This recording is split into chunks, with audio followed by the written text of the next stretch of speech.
Good afternoon, ladies and gentlemen, and welcome to Oldham County Fiscal Court. I'm David Vogel, Judge Executive. Happy to have you here today for our meeting on the 18th of July. This is our first actual meeting in July. The normally scheduled meeting on the week of the 4th was actually moved up to the last week in June. So we're happy to be here today to take care of the business that's accumulated so far this month. So if you're able, please stand for the Pledge of Allegiance. I pledge allegiance to the flag of the United States of America and to the republic for which it stands, one nation, under God, indivisible, with liberty and justice for all.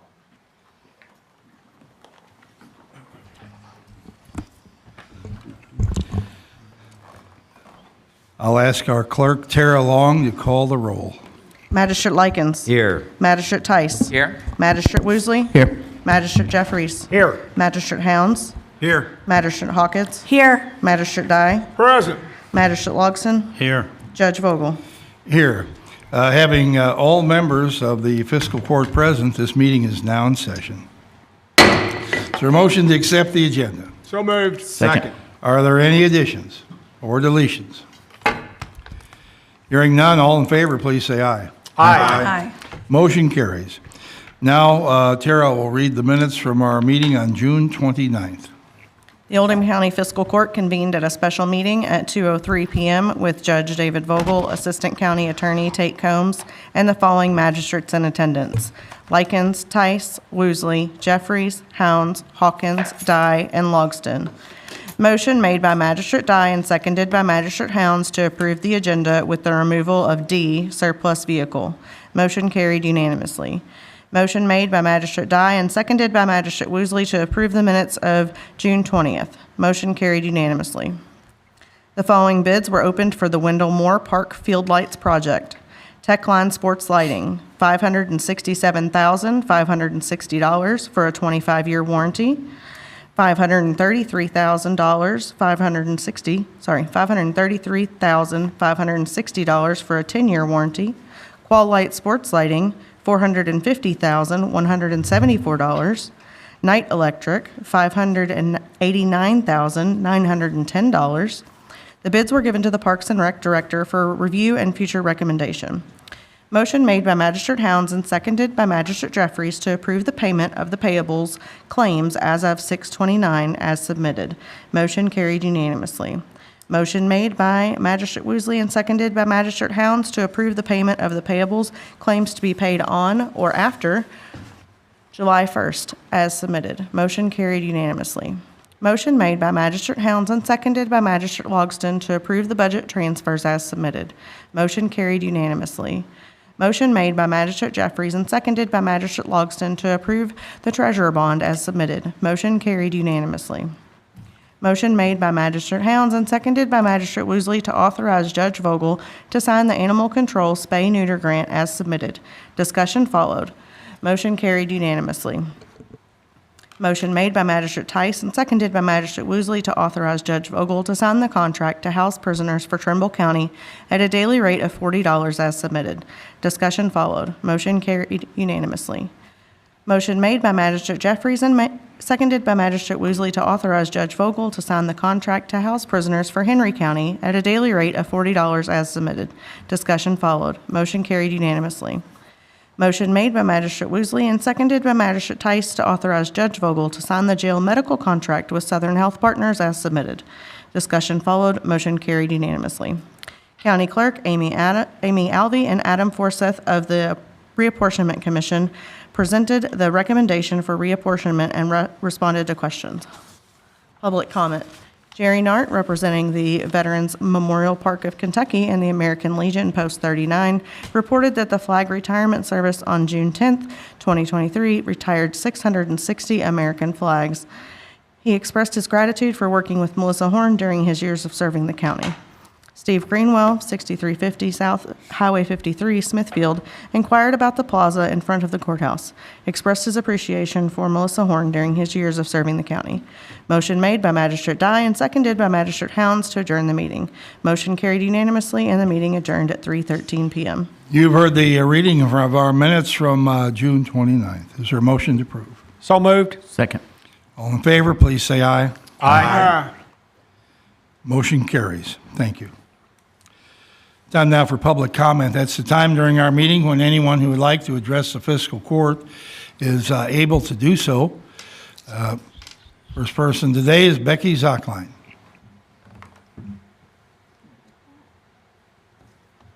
Judge and members of the fiscal court, thank you for your time. Every 3 years, the state of Kentucky comes to Oldham County and provides what's called a tire collection event. This is 2.5 days that we set aside our staff time and our location somewhere in Oldham County to allow folks to bring in any waste tires that are filling up a barn or somewhere on their property. So this year, the event will be,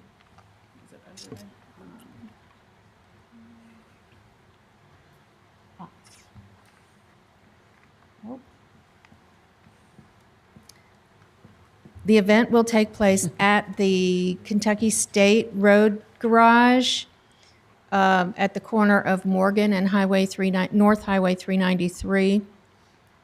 It has been there historically. We had to change locations just once to the fairgrounds during 2020. So there we go. And the most important part are the dates. It will be September 21st and 22nd. That's a Thursday and Friday from 9 a.m. to 3 p.m. So all day on those 2 days. And then the following Saturday, the 23rd, just in the morning from 9 to noon. So we're encouraging folks to gather tires together. Anyone who has a large quantity of tires, more than 1,500, they need to contact me to make arrangements for having a special pickup for that. Any questions? All right. Judge, Magistrate Jeffries. Yes, just a quick question on the large pickup. If somebody has a farm that, say they bought and there's a lot of tires that have been buried on the property or whatever, do you all pick those up? What we do is we arrange with the state's contractor that to have a truck go out there on a specific day, either prior to or immediately after our event, and they will collect them. We've done that once before. Okay. And so does the farm where it's located have to be able to load those tires, or does the contractor provide that service? It's really helpful if there is a skid steer or some piece of equipment on site to handle the tires. Okay. And it's most helpful, though, is if they're staged. If they're buried, Right. we're not going to dig them out. Right. They have to be staged. Gotcha. All right. Thank you. All right. Anyone else? Okay, thank you, Becky. Is there anyone else who would like to address fiscal court with some information or question today? Seeing no one, will close public comment and go on to the first item on our agenda today, and that's a presentation by the Ballardsville Fire Department and the drone rescue team that we have. I believe about, lose track of time, I guess it's been about 2 years ago or 2.5 years ago that Rogers Group in Oldham County sponsored a clay shooting event that with proceeds to go to help our emergency service responders in Oldham County. The determination was made after some discussion that what we could use here is a couple of sophisticated drones to help serve fire and law enforcement. And we're happy to have today here with us from the Ballardsville Fire Department, Chief Fonte. And we also have Assistant Chief Ryan Baker. And then we have one other individual, I'm embarrassed to say that they didn't. Justin Hilliard. Jeff Hilliard? Justin Hilliard. One of our drone pilots. One of our people. Okay, great. So they're here today to show us how the drones operate, and we're excited to see that, so please proceed. Yeah, you can go ahead. Hey, good afternoon. Just as Judd said, I'm Ryan Baker. I'm the Assistant Chief of the Ballsville Fire Department. I'm also the Chief Pilot for Oldham County Air Response Team. Like you said, 2 years ago, this was made possible by funds for the Rogers Group. So we thank them a lot for making this possible. As you'll see in the presentation that we provided, there's some things you'll see that we have done in the past 2 years, and some kind of where we were, where we are, and where we kind of want to be maybe in the future. So, this was brought together by me and Chief Fonte being in the right place at the right time with Judge Vogel at the clay shoot, but really the vision and putting it all together was Justin Hilliard, who's the guy that's behind me, and he's the Assistant Chief Pilot for the Oldham County Response Team. So I'll let him come up and talk about the presentation. Thanks for having us today. I'm Justin Hilliard, as he said, Assistant Chief Pilot. We'll talk a little bit about the trailer here today. So first and foremost, Rogers Group, again, thank you for that. Without that fundraiser, this would not be possible for us to have the trailer.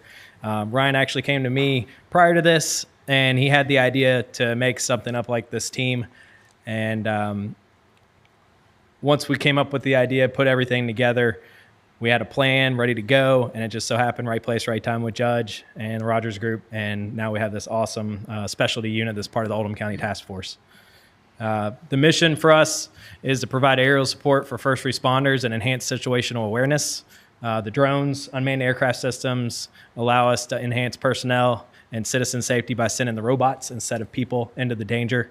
If you think of even sending a helicopter somewhere, there's still humans in that helicopter. We're able to remove those humans completely to where the only danger is the drone falling out of the sky.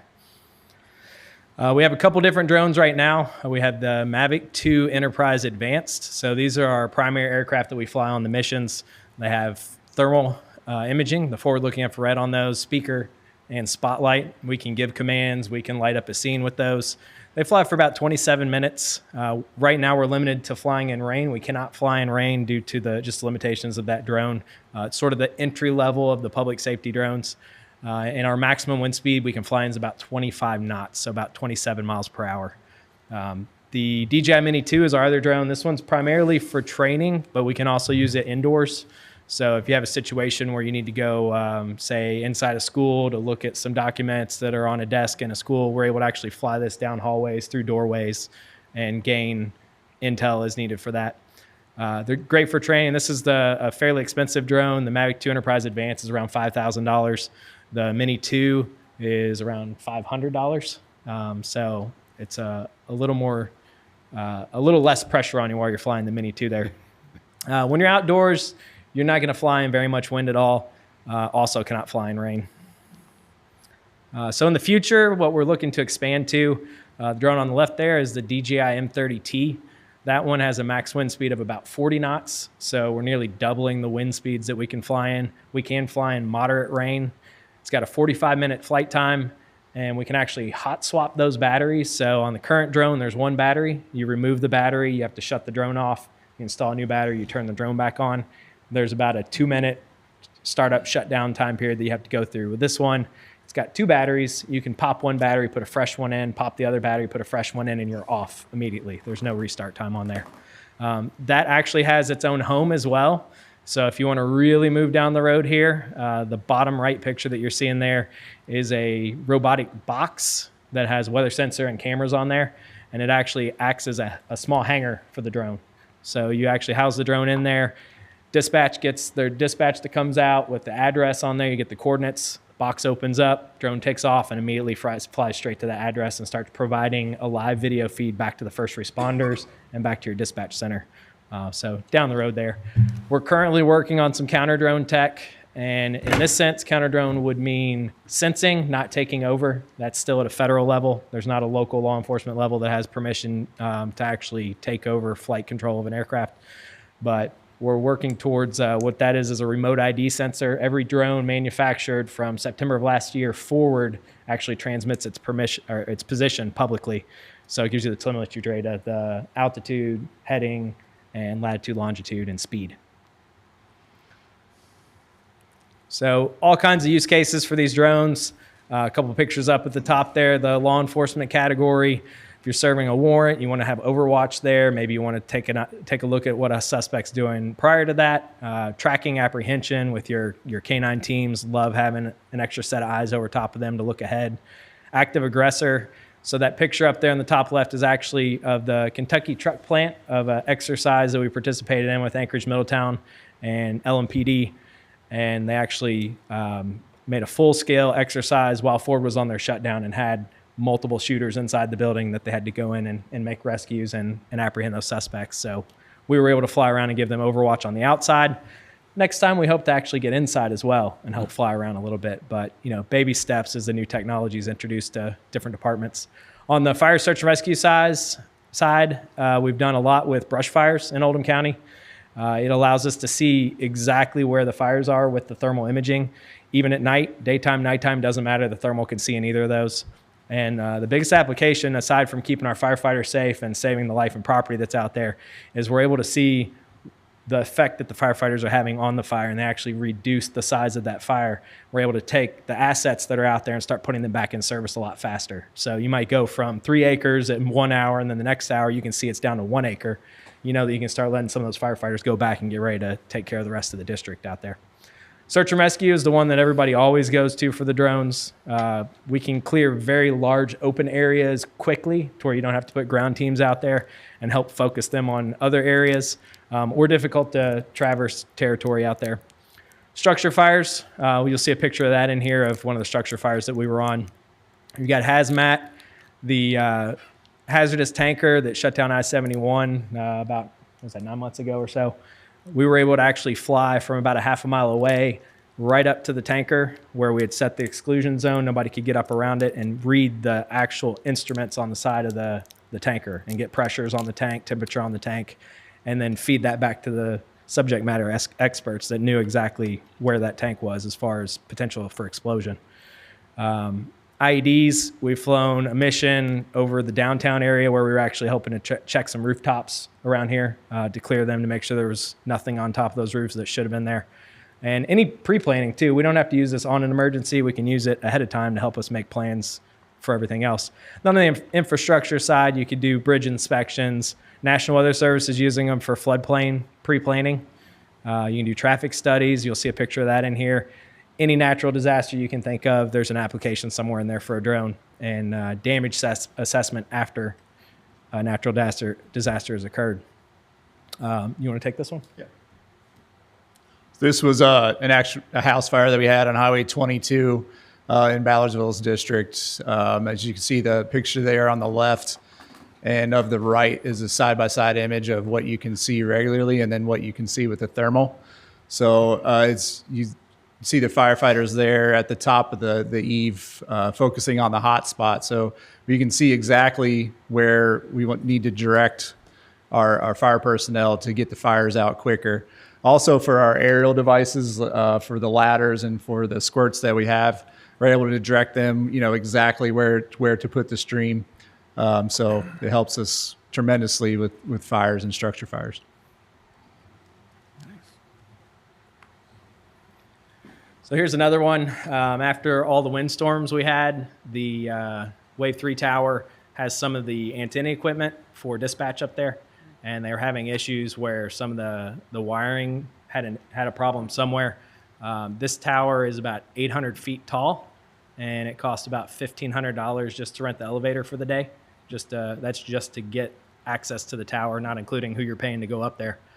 We were able to fly the drone up and actually take pictures of some of the frayed wired sections on there and prevent potentially a full day or two worth of someone going up there and looking through the wiring to try to find it themselves. So you eliminate the person that's actually in danger there, plus you get some great photos very easily. Limitation on our drone legally is actually 400 feet. That's the highest we can fly without getting exemptions to go higher than that. But if you're within 400 feet of a structure, you can go 400 feet above the structure.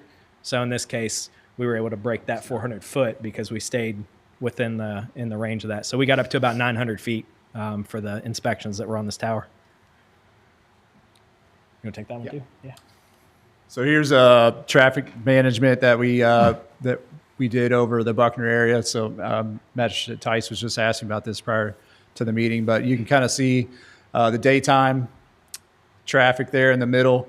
The left picture was of the morning before the sun came up, but we're actually able to use a thermal, which is the image on the right, so you can see it also, in the dark. We did this on all of the campuses in Oldham County, and Oldham County Police has been working with that, trying to see what's best for traffic around our schools. So that's one thing we've been using for.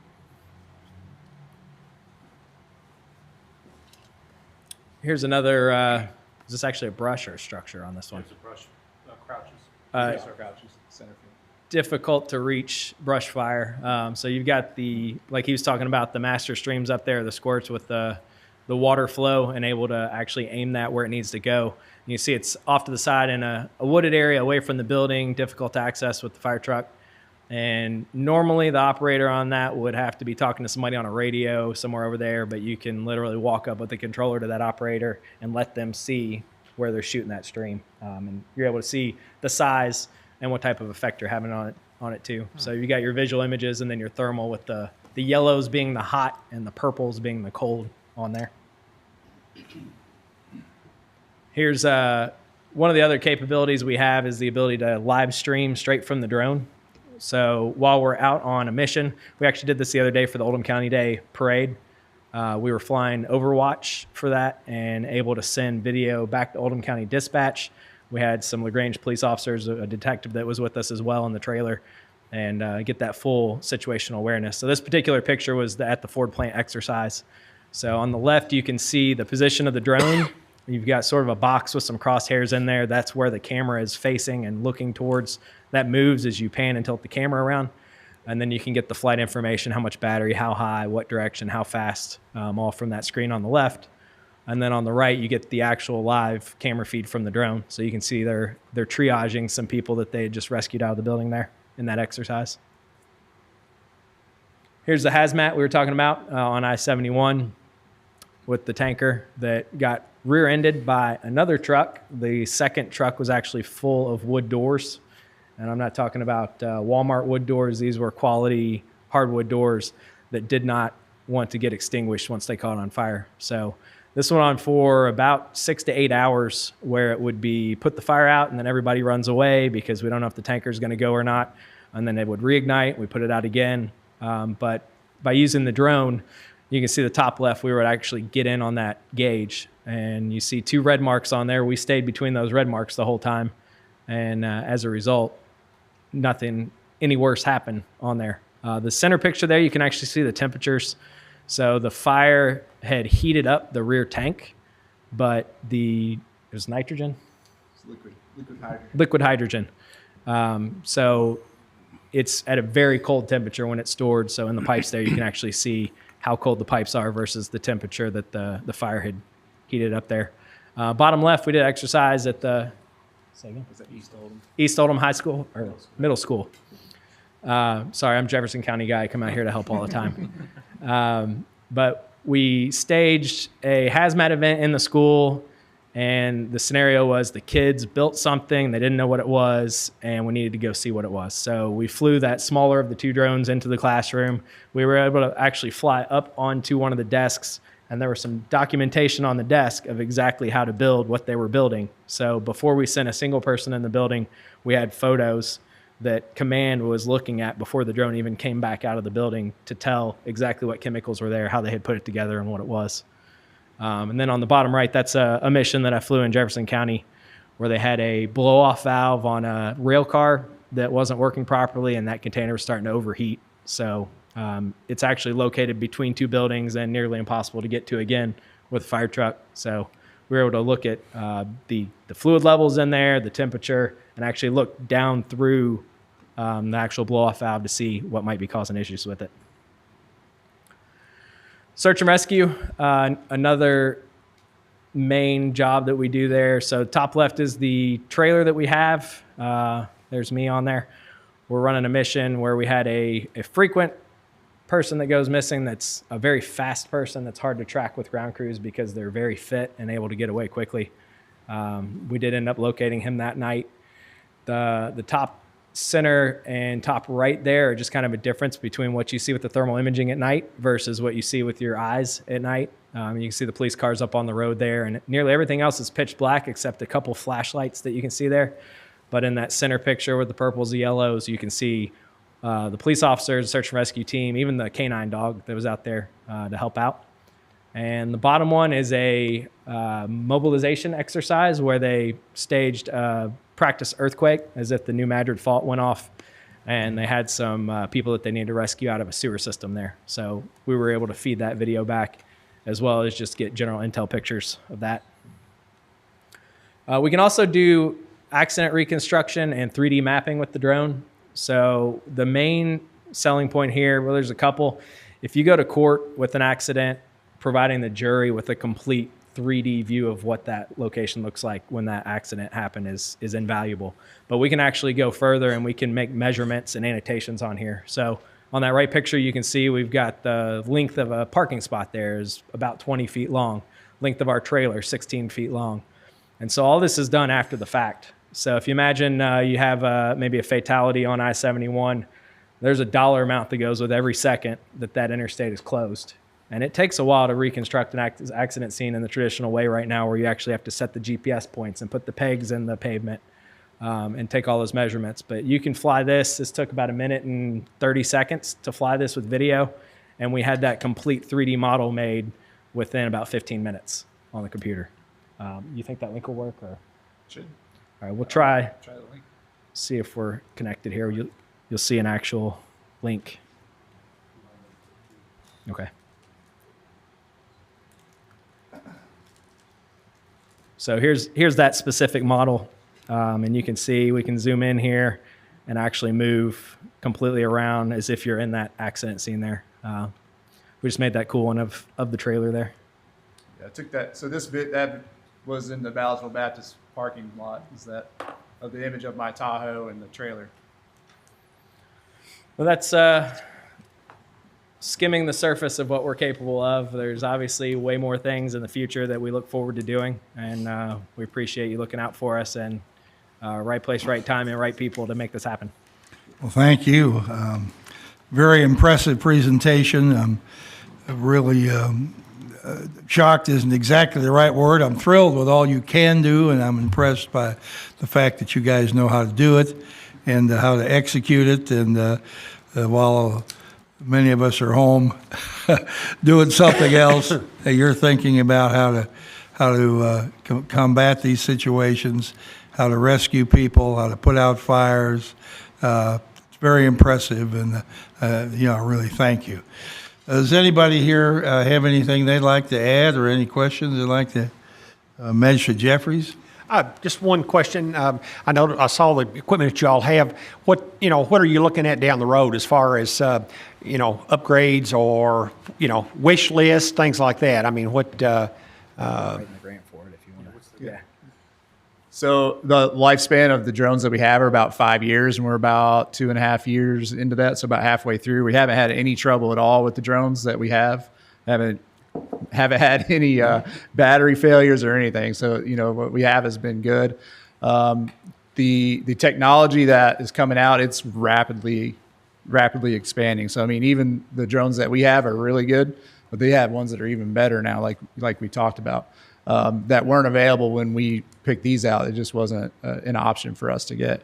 But they're about 5 years on a lifespan before you need to probably start replacing it. We have, like you said, 3 drones. 2 of them are the same drones. We have one that's kind of a backup, or 2 if we need to fly 2 at the same time, we can.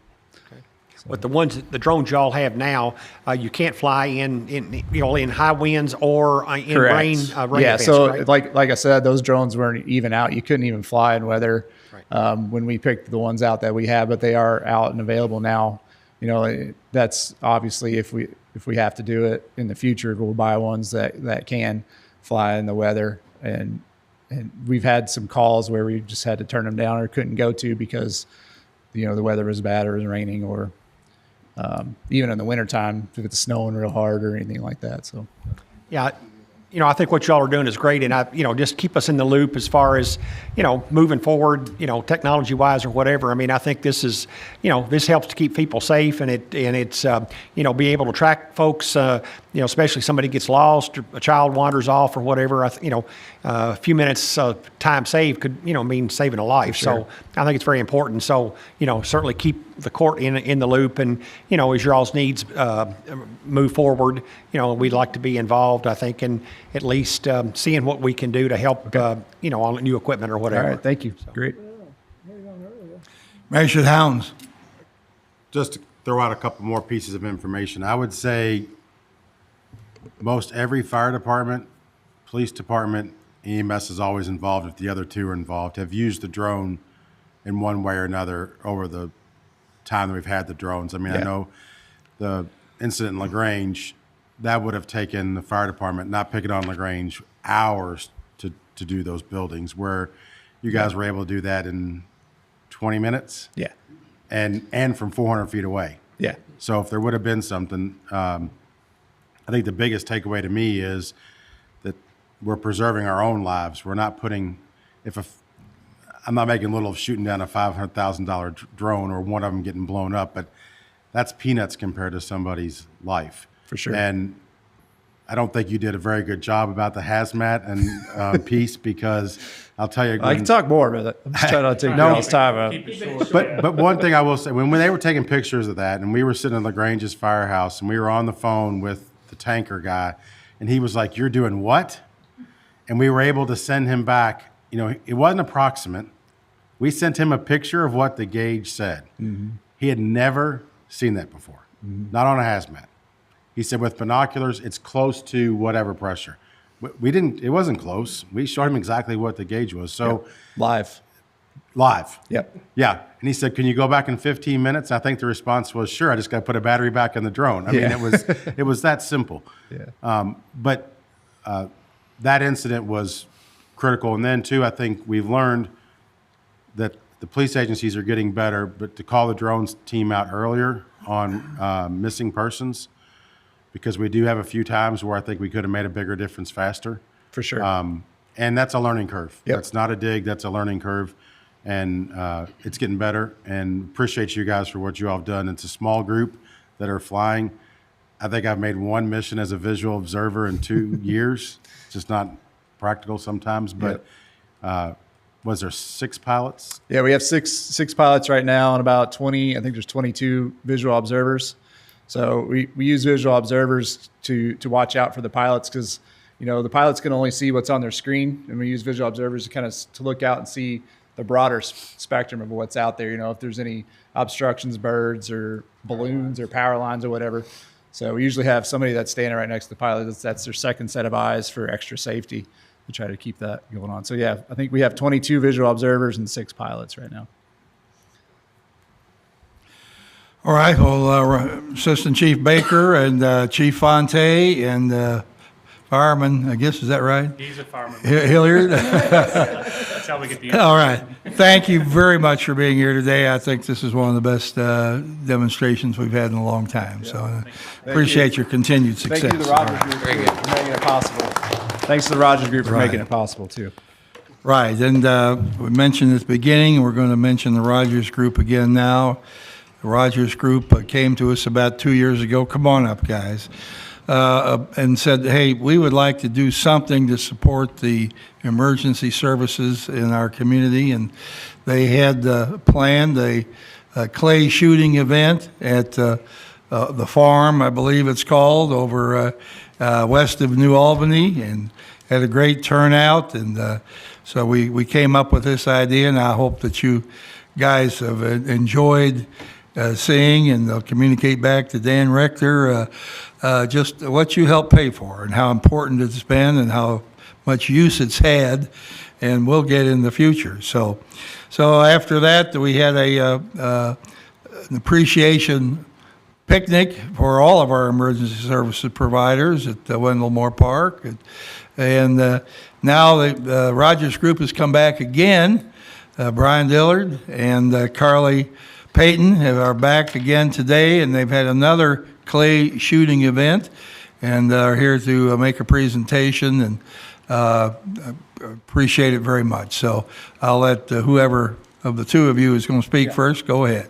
Well, thank you, Judge Vogel and members of the court. And just as Judge Vogel was saying, 3 years ago, we started out and we wanted to do a charity, an event to give back. And a lot of organizations will do golf scrambles. You're familiar with those, they're great. We do a lot of them. We participate in a lot of those. But in our industry, at Rogers Group and Oldham County Stone, a lot of our industry customers and vendors like to do clay shooting. And this farm of New Albany opened up 3 years ago. Actually, we were one of the first large parties that they hosted and had an excellent turnout, and it was a big win. The event went over really well. As you can tell, the proceeds were able to purchase that drone, which was really nice to see where all the hard work went to. And so fast forward to year 3 now, back in May 12th, we had our 3rd annual clay shoot. And it's growing. I mean, we're at 2 flights now, a morning and an afternoon, having just a great turnout, and it's a fun day. Judge Vogel was able to come out and kind of see the event. We provide lunch and breakfast. Just a great day. And so after our 3rd year, we have another check that we'd like to present to the court, and I'm going to present this check here of $33,500 and that was the proceeds after we took out all of our expenses that we'd like to give to Judge Vogel and Oldham County. Well, thank you very much. Thank you. And I'd just like to add, one thing that the judge and Kevin and I have all discussed is being able to use some of these funds for bulletproof vests for the policemen. Unfortunately, we've learned and had to learn that not all bulletproof vests are created equally. And so we've got to have bulletproof vests that will stop a rifle round. It seems to be the weapon of choice for shooters these days. So the proceeds should be able to buy quite a few bulletproof vests. And I also do want to acknowledge, the people that make this happen too. Rogers Group does a lot to make it happen, but we wouldn't have the money without the people in the community. And those people are the contractors, the construction companies, specifically your equipment vendors kick in a lot, so cat dealers, Komatsu dealers. So if any of y'all work with those guys, John Deere was a big sponsor, or title sponsor. So if y'all know those guys, please thank them too, because they contributed a lot to this. So, All right. But thank you, Judge. Appreciate your time. Well, it's our pleasure. At this point, I'd like to ask Chief Smith and Sheriff Wakefield to come down, and we'll have our picture taken with this check.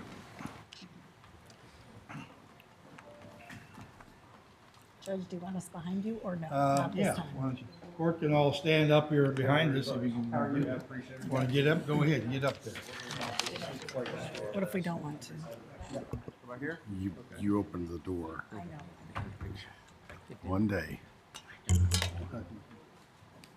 Hey, court members. Stay there, Now we're back to this. Somebody's got to sit down. Wayne, have a seat. Everybody back there. We got. Short to the front. All right, Brian. Come on, guys. Short to the front. Come in here. Tim. I got it. Short to the front. I'm short. Almost Almost did. 1, 2, 3. Okay, Chris, fire. 1, 2, 3. Good. Thank you so much. Huh? I didn't put it on earlier and I forgot it. After the break, I'm going to put it on right now. Thank you, guys. Appreciate it.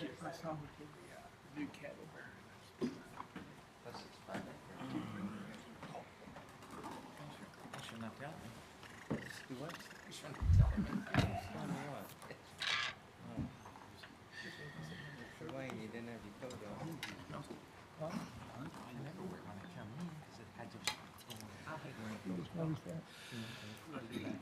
Certainly appreciate receiving this contribution for our police and sheriff's department to help provide additional protection for our officers and deputies. You know, and this is $33,500. A portion of this money was going to also be donated to the medical fund for Officer Nick Wilt, you know, Oldham County resident who was, you know, tragically struck in the bank robbery or bank event there in Jefferson County. So, and when I think about this, I think of all of this is one check in one location at one time. Across our county, there are many, many organizations that raise money, support people. Sometimes the activities are visible, sometimes they're invisible, but it all adds up to the fabric of support for all of the good activities in Oldham County. So we're proud of the work that the Rogers Group does and the employment they provide and the effort they've made. I'm proud of everybody in our county who takes the time and effort to extend themselves, raise funds, do something positive to help move our community forward. And we all benefit from it, and we all share in the joy that goes with having helping hands extend across our community. So thank you very much to the Rogers Group today. Now we'll move on with the next item on our agenda, and that is a property tax settlement, I believe, from the Sheriff's Department here. Sheriff Wakefield, come back up front and go ahead and give us your settlement. Yeah, this is a settlement for actually the beginning of my term and everything that we collected from January 1 through April 30th of 2023. This includes all the delinquent taxes, franchise taxes, other settlements that we collect for a grand total of $5,593,818.64. With the we had a credit given back, and that includes sales of delinquencies, 2% that were awarded late, different things like that. So the credits were $677,116.70. So the grand total is going to be $4,916,701.94. Also, we took in $49,456 in property or school tax commissions. So that brings the total for the entire 2022 tax settlement to just over $93 million that we collected this year. So, All right, thank you. Okay. Is there a motion we accept this settlement? So moved. Second. Are there any questions now for the sheriff? Hearing none, all in favor, please say aye. Aye. Motion carries. All right. Thank you all. Sheriff, would you like to, I know you also gave us all an activity report. I don't know if you Yes, sir. have one in front of you that you want to run down or I anything? don't, but if you have any questions, I could probably take them. So, What I have here shows over the month of June, the Sheriff's Office responded to 1,552 circumstances, alarms, follow-up on cases, motorist assist, prisoner transports. I guess was that divided by 30? Is that 50 a day or something like that? Or I don't know. What's 1,500 into 30 into 1,500? Is that 50-some yeah, we stay circumstances pretty a day? busy. Right. So, yeah. Right. Yeah. So, all right, you and your staff stay busy. Any questions on this? Magistrate Hounds. Sheriff, I know we talked about the car inspections. Seems like that number is going up. It was trending between 300 and 400, and it seems like we're consistently above 400 the last couple of months. I don't know what's going on in our economy that's stimulating people to buy more cars, but it's $5 a pop for me, so I'm okay with it. No, I understand. I don't know if there's any way, I know we talked about this doing maybe a year to date on some of those numbers. I mean, the car one, just is, because you and I have had a conversation about it, just intrigues me as to where that number's going. So Yeah, I could on certain things. If you look at past reports, and I can forward them to you if you'd like, the consistency in what is reported, there are certain areas that I put in every report. Right. And there are some of them that are dispatch driven. That's a hybrid that I put together between self-reporting on the deputy's part, what we have coming through the office that the staff puts together for me, and what I get from dispatch. So some of the things that I get from dispatch this month won't show up next month because it didn't happen. Right. There could be 3 animal complaints because of something that's occurring, 1 month and they not occur for a whole nother year, given the, deer related stuff and things like that. So, but there are certain things like the prisoner transports, vehicle inspections, different things like that I could go year to date on if you'd like. So, Just, it's curiosity. The car thing Yeah. is one you and I have talked about it on a regular basis. Just yeah, intriguing. Magistrate Dye's expressed an interest on comparing month to month, and it's just hard to compare it because they all might be apples, but it's a different variety of apple each month. So, Understood. okay. Anyone else? All you right, all. thank I you. Appreciate it. Next item here under County Administration, A, has to do with payables. When you're ready, you know what to do. Judge, I move that we approve the payables as submitted. Second. Any discussion on these bills? All in favor, please say aye. Aye. Aye. Anyone opposed? Motion carries. Thank you. Next item is a surplus vehicle. Deputy Judge Ness, or Nuss. Ness. Ness, Nuss, nice. My brother Elliot will be here All tomorrow. right. Go ahead, Kevin. It's the sheriff's show today.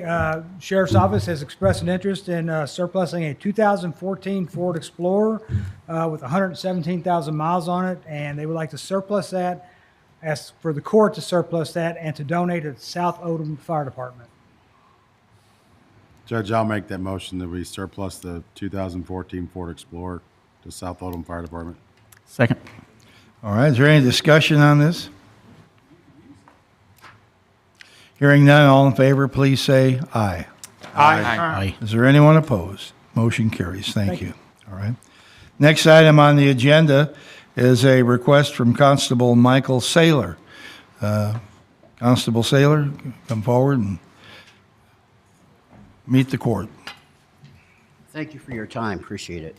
I am here to request. Sure to speak into that mic. I'm doing all right.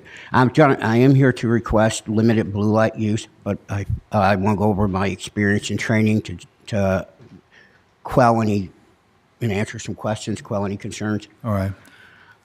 Just to repeat that, you're here to ask the court for permission to use blue yes. lights on what vehicle? The constable's vehicle that's my department, my office is leasing.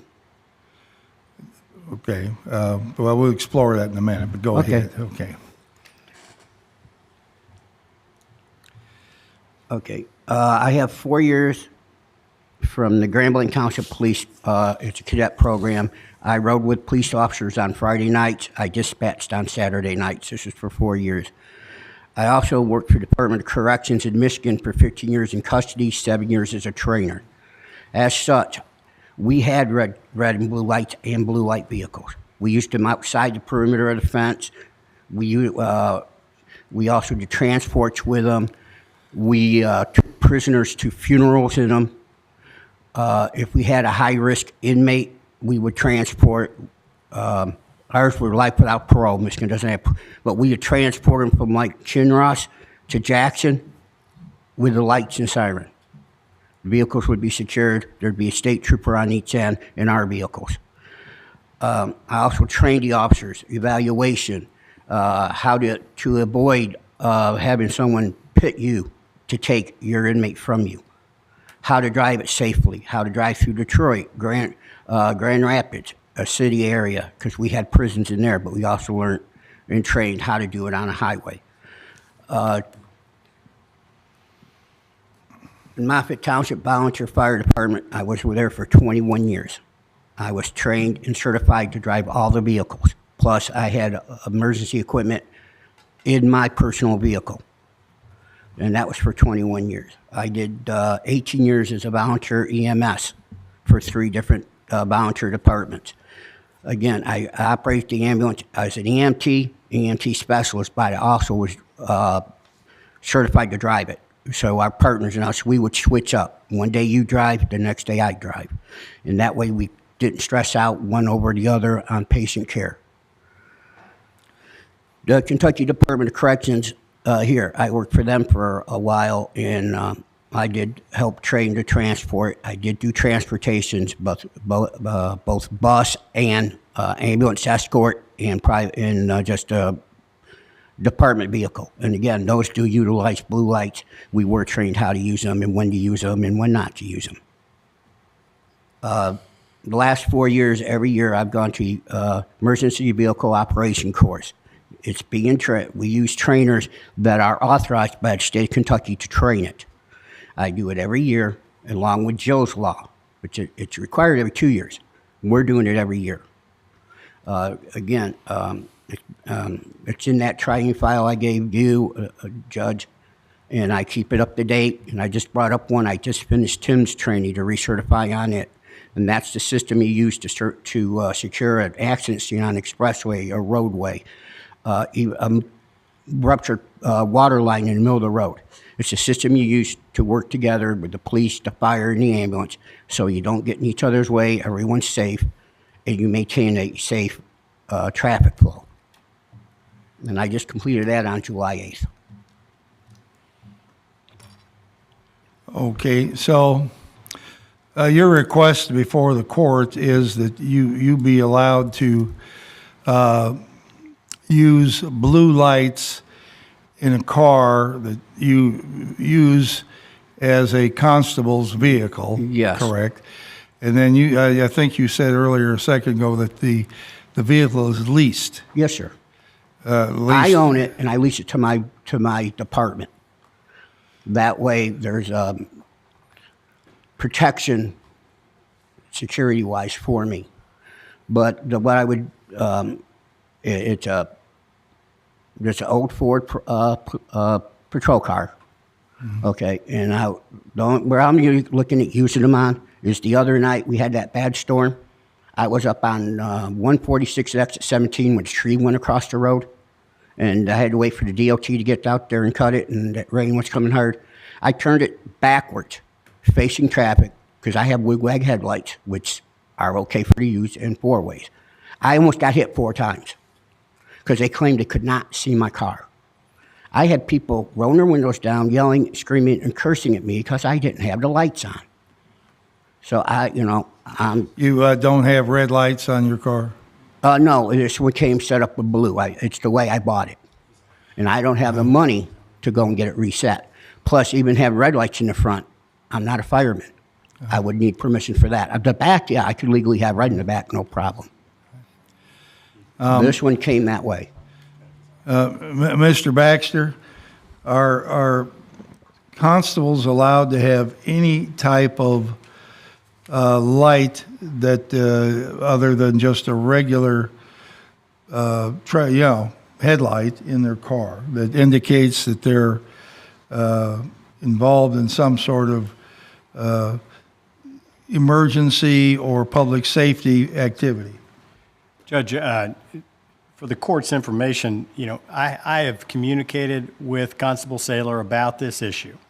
It came to my attention that Constable Saylor has a blue light that might be a fixed or non-oscillating blue light in his vehicle.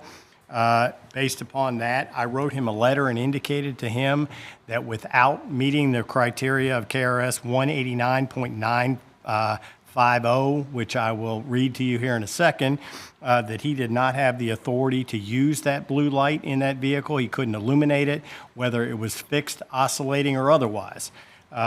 And I made him aware of the potential penalties for violation of that statute, and that he faced the potential that he could be cited by law enforcement and he could be fined for using that unless he met the parameters of the statute.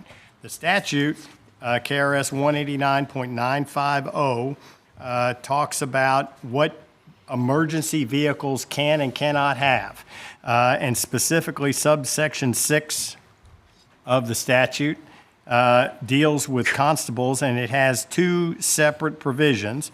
6A provides that a constable who meets the requirements of KRS Chapter 70.3252, which I believe is the statute we've discussed previously, that indicates that a constable who has been elected for the first time would be required to have certification pursuant to KRS 15.380. The statute's a little bit confusing, but Constable Saylor, I believe, is grandfathered in under that statute in that there are certain powers enumerated in Chapter 70.325 that he is grandfathered in about.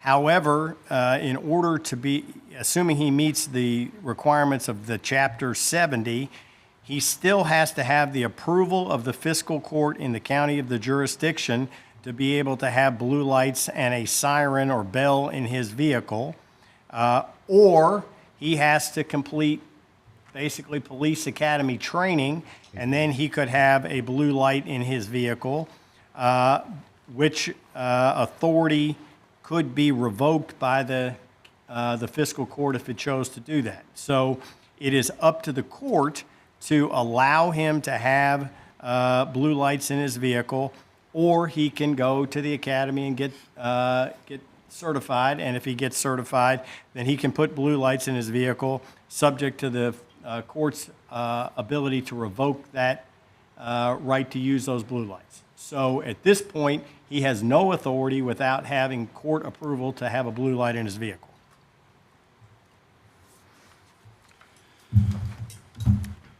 And thus, that's why you're here today, to ask for that permission.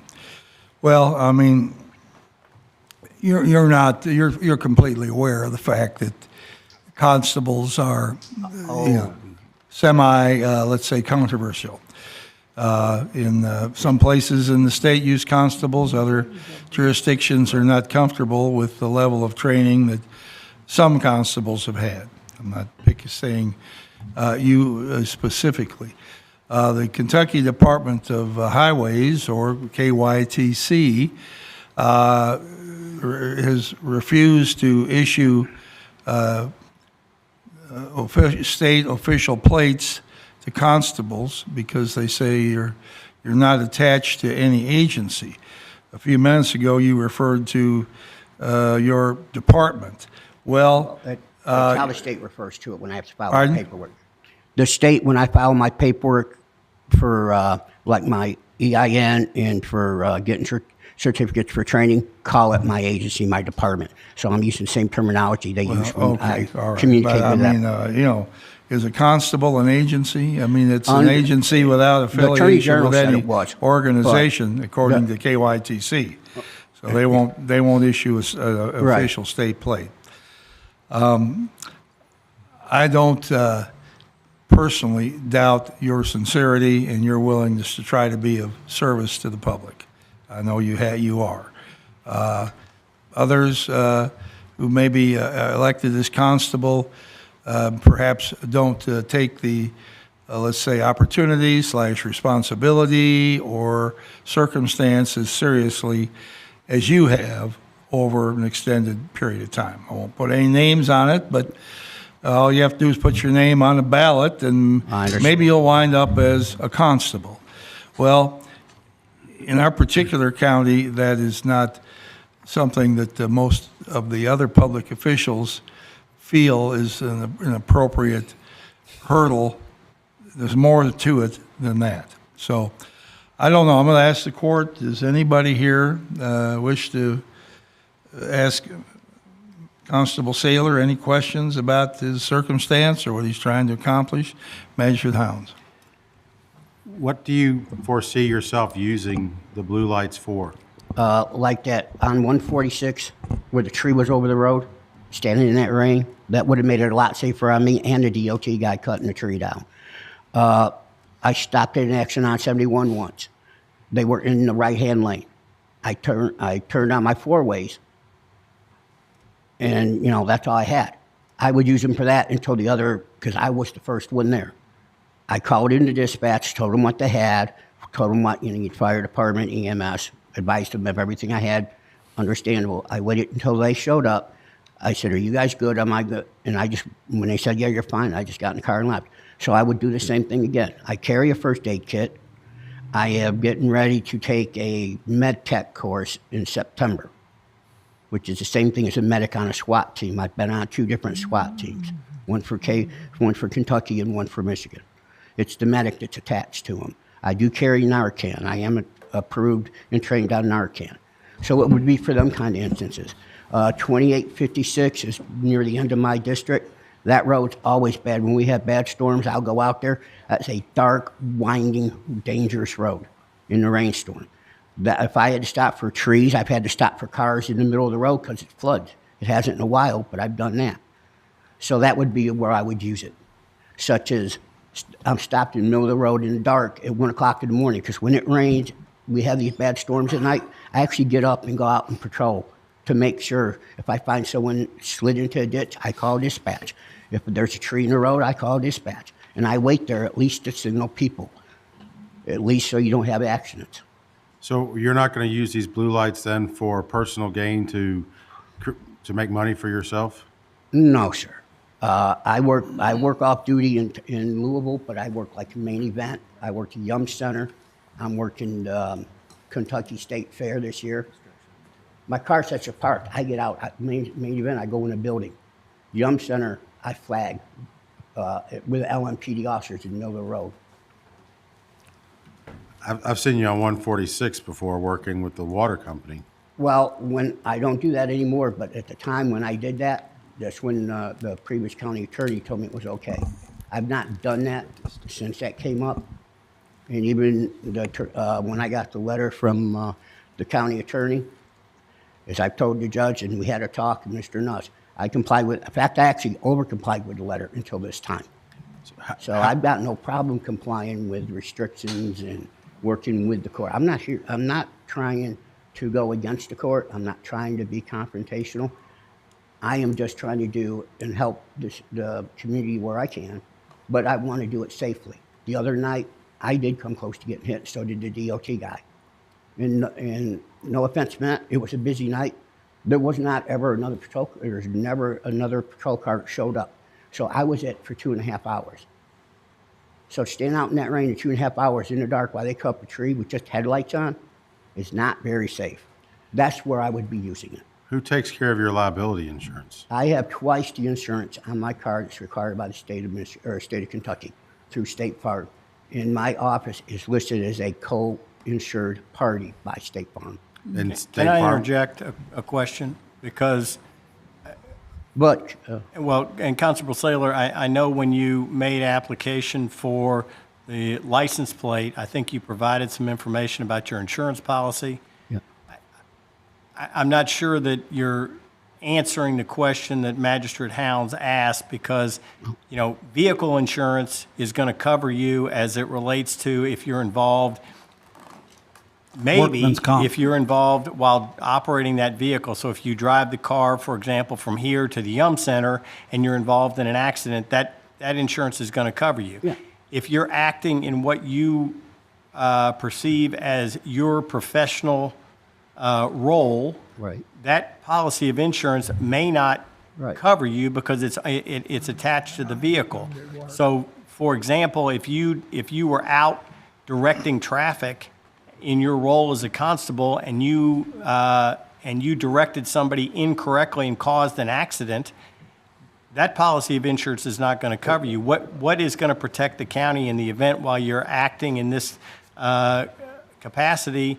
What's going to protect the county? That's concern number one. And concern number two is if you are in Jefferson County and you are holding yourself out to be a constable, you're outside your jurisdiction. So I know you have a vehicle that says constable on the side of it, correct? Right. So if you're in Jefferson County using that vehicle, But, you're not a Jefferson County constable Right. and you're outside the scope of your jurisdiction, which means that Oldham County could get sued if something happens. And I'm not sure you have liability coverage for that. Like I said, I'm not using the vehicle when I do like private security at main event. And I work with a police chief out of Jefferson County. I don't do any arrest. I don't detain. I'm there as a presence. I'm there to help support and back him up. Same at the Yum Center. We're not, if we have issues, I'm with LMPD. They do the law enforcement part. I am there as a second pair of eyes and just a body if they need assistance. Sure. And same at the Kentucky Fair. Well, and But I'm not using the I'm card. not saying you're doing anything wrong. Right. What I am saying, if something goes sideways, they're going to sue everybody they can possibly sue. You personally, you as a constable, and Oldham County is based upon that. So that's the concern. My question was the liability of using the lights. There is an extreme amount of liability, and I can tell you from my experience as a first responder for the last 30 years, I understand the classes that you've attended. I've attended those same classes, not the ones that you attended, but similar to driving with a code 3 with red lights. I have an insurance policy through the fire department for all of my firefighters that operate red lights and sirens. I have to have their OL records run on a yearly basis. So far, you haven't demonstrated that you have any liability insurance to use for use of the blue lights. That's the piece that Mr. Baxter brought up about operating outside of your jurisdiction of Oldham County is a whole nother ball of wax. Oh, yeah. But the operating of blue lights, sitting in a roadway for a tree, I got to tell you, we leave those abandoned.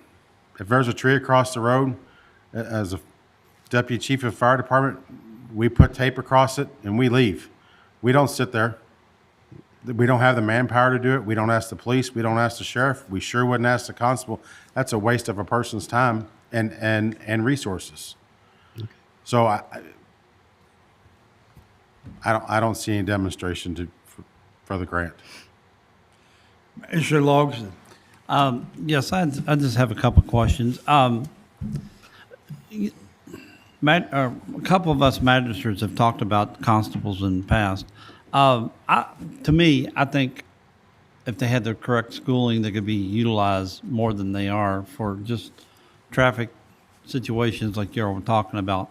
But liability-wise, I don't see how we can do this until you get some kind of CAECO insurance, something that... We have, and I can get it for you. CAECO has claimed we are county employees. We are covered by CAECO.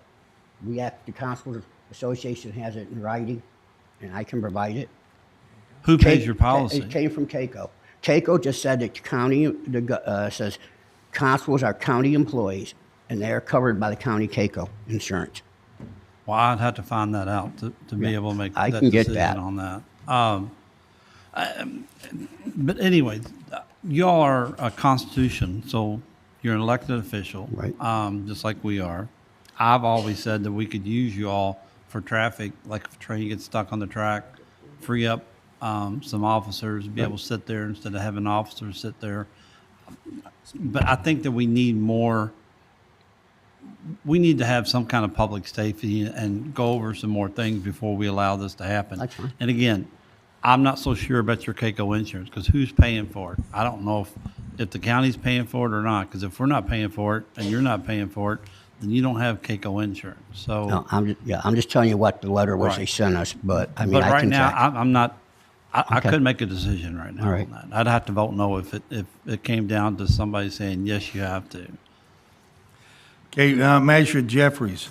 Yes, Constable Saylor, I have concerns. I mean, I have to defer as a member of court to what our county attorney says, and I think my concern is the liability, and when you've got, you're in your vehicle, and if we were to allow you to have blue lights, then I think that opens up the county, as our county attorney points out, for some serious liability issues if somebody were to get hurt or whatever. And so, at this point, I just cannot support allowing you to have blue lights. Now, if you wanted to put, this is a legal thing, but I mean, yellow light in your vehicle, which is I think anybody can do. Yeah.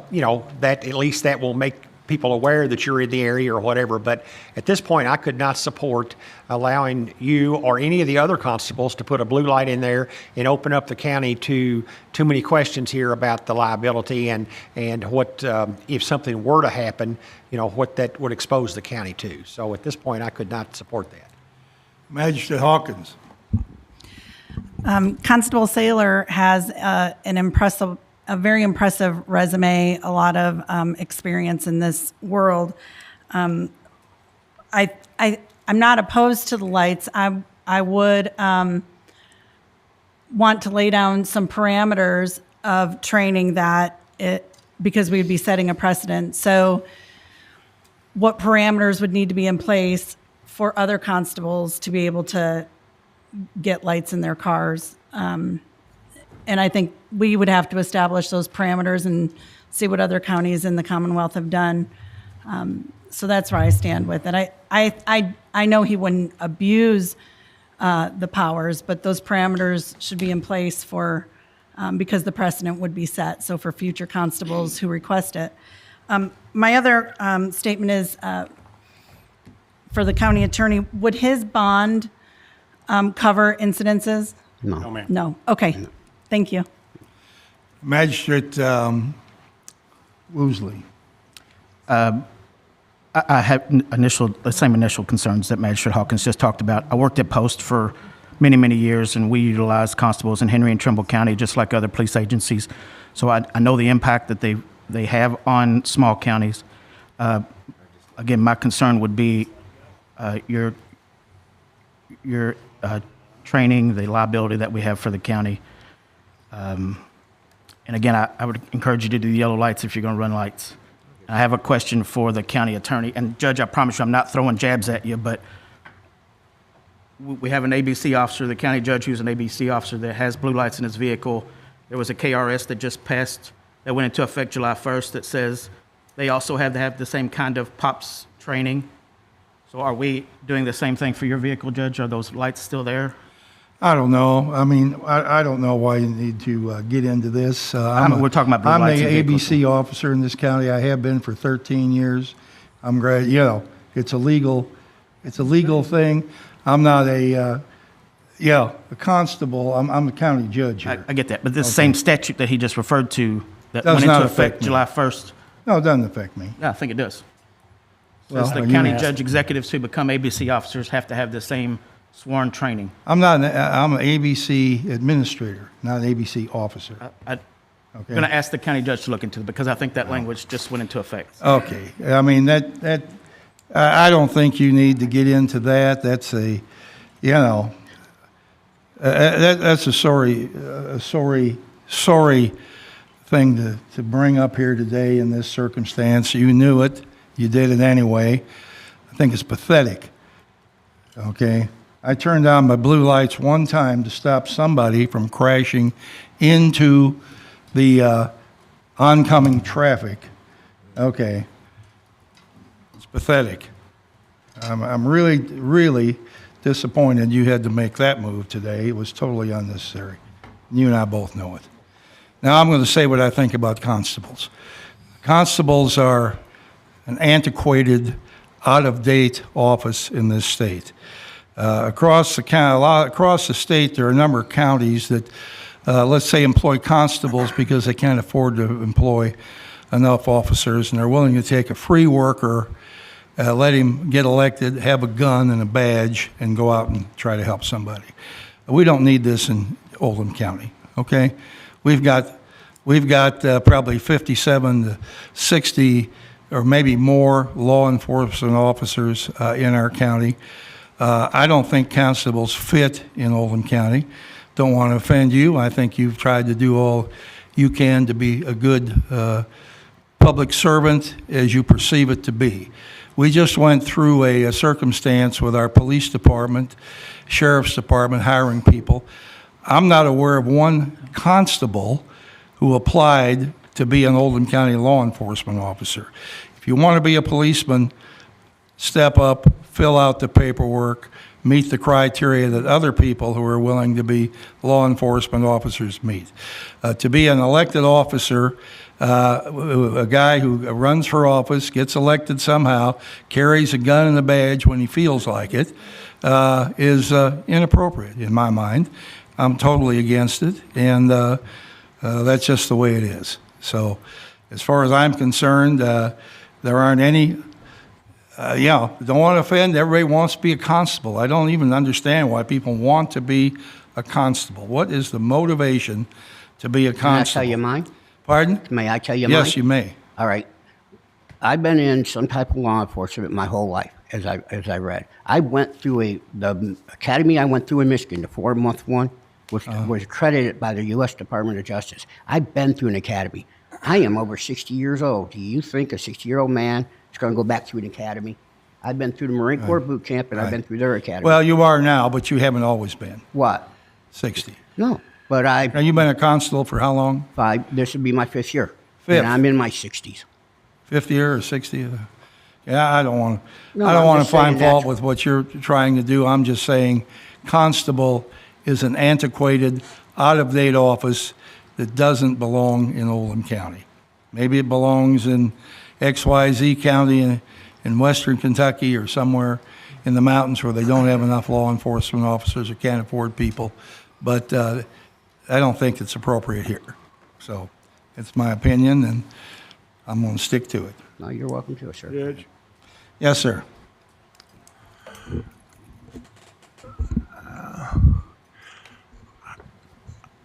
I think, we've heard, I've been running the magistrate now, this is my 4th term, and I've heard all kinds of constables, pros and cons and all of that. I guess you're coming here today to ask for blue lights, right? That is the extent of your request, okay? I think the question bodes a larger scheme. Now, it seems like liability has been an important portion of this conversation. The judge thinks that the constable's, it's an antiquated office and doesn't belong here. Well, that's his opinion. I don't know if you belong here or not, but I know this much. If you fulfill all the requirements to be a constable per the KRSs, I don't, it boils down to, will we give you blue lights? Okay, I don't know if you've got all those things covered. I've heard bits and pieces. I mean, I'm sure there has to be a list of things, a checklist that you have to do. Okay, you got to do this, you got to do this, and then somewhere on that list, the top or the bottom, they're going to give you the blue lights. I've heard that they won't give you a license plate. They won't give you this. They won't give you that. I just want to be sure if we're denying you something, that we're on solid ground, that we have the right, not the intention, not our feelings, that we are legally saying no for valid reasons. And all I've heard is a lot of rhetoric. So, I mean, the county attorney has told us what the KRS says. Magistrate Lawson, he's involved with the KCO organization in leadership capacity, who provides insurance for practically all the counties in the state. It provides some insurance for Oldham County. And they have somewhat of a different take on what their insurance will or will not take. I don't want to get into that blustery fight. If we're going to say that you can or cannot, somebody, and not me, somebody's going to have to come up with, this is why you can't have it because you don't have the paperwork. My dad was telling me you can't get nothing if you don't have the right paperwork. If you haven't got the paperwork, if you're not fit in every corner and every T's crossed and I's dotted, I mean, you're just the mall cop, okay? But I mean, when you come back to the piece of paper and say the only thing standing in my way is these blue lights, I think that's when that question should be addressed, and only then. Because I don't see where you're, not you. I know you. I mean, we've talked. I don't know what it takes to make you, make you legal, I guess is the right word to use. So I'm not going to, I don't even think this deserves a vote until we cover those things. I can't vote for it or against it. There's not enough information on the table. That's all I got to say.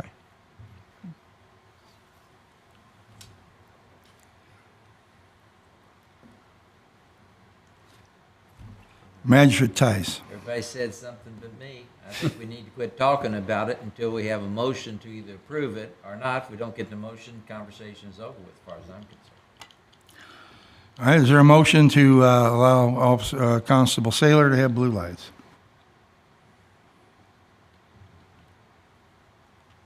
Thank you. Okay, I think it dies for no second. No motion, period. All right, thank you. All right, we'll go on to community business now. The Stormwater District Agreement, Jim Silliman.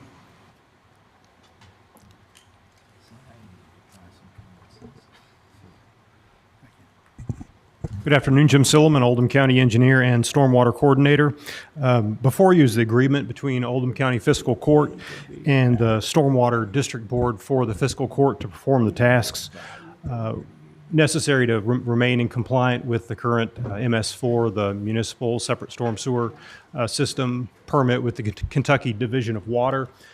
This agreement was drafted by Stan Clark, Oldham County Fiscal Court CFO, utilizing the previous contract between Fiscal Court and Stormwater Board, reviewed by myself and County Attorney Barry Baxter, and then reviewed by the Stormwater District Board and approved at their most recent board meeting.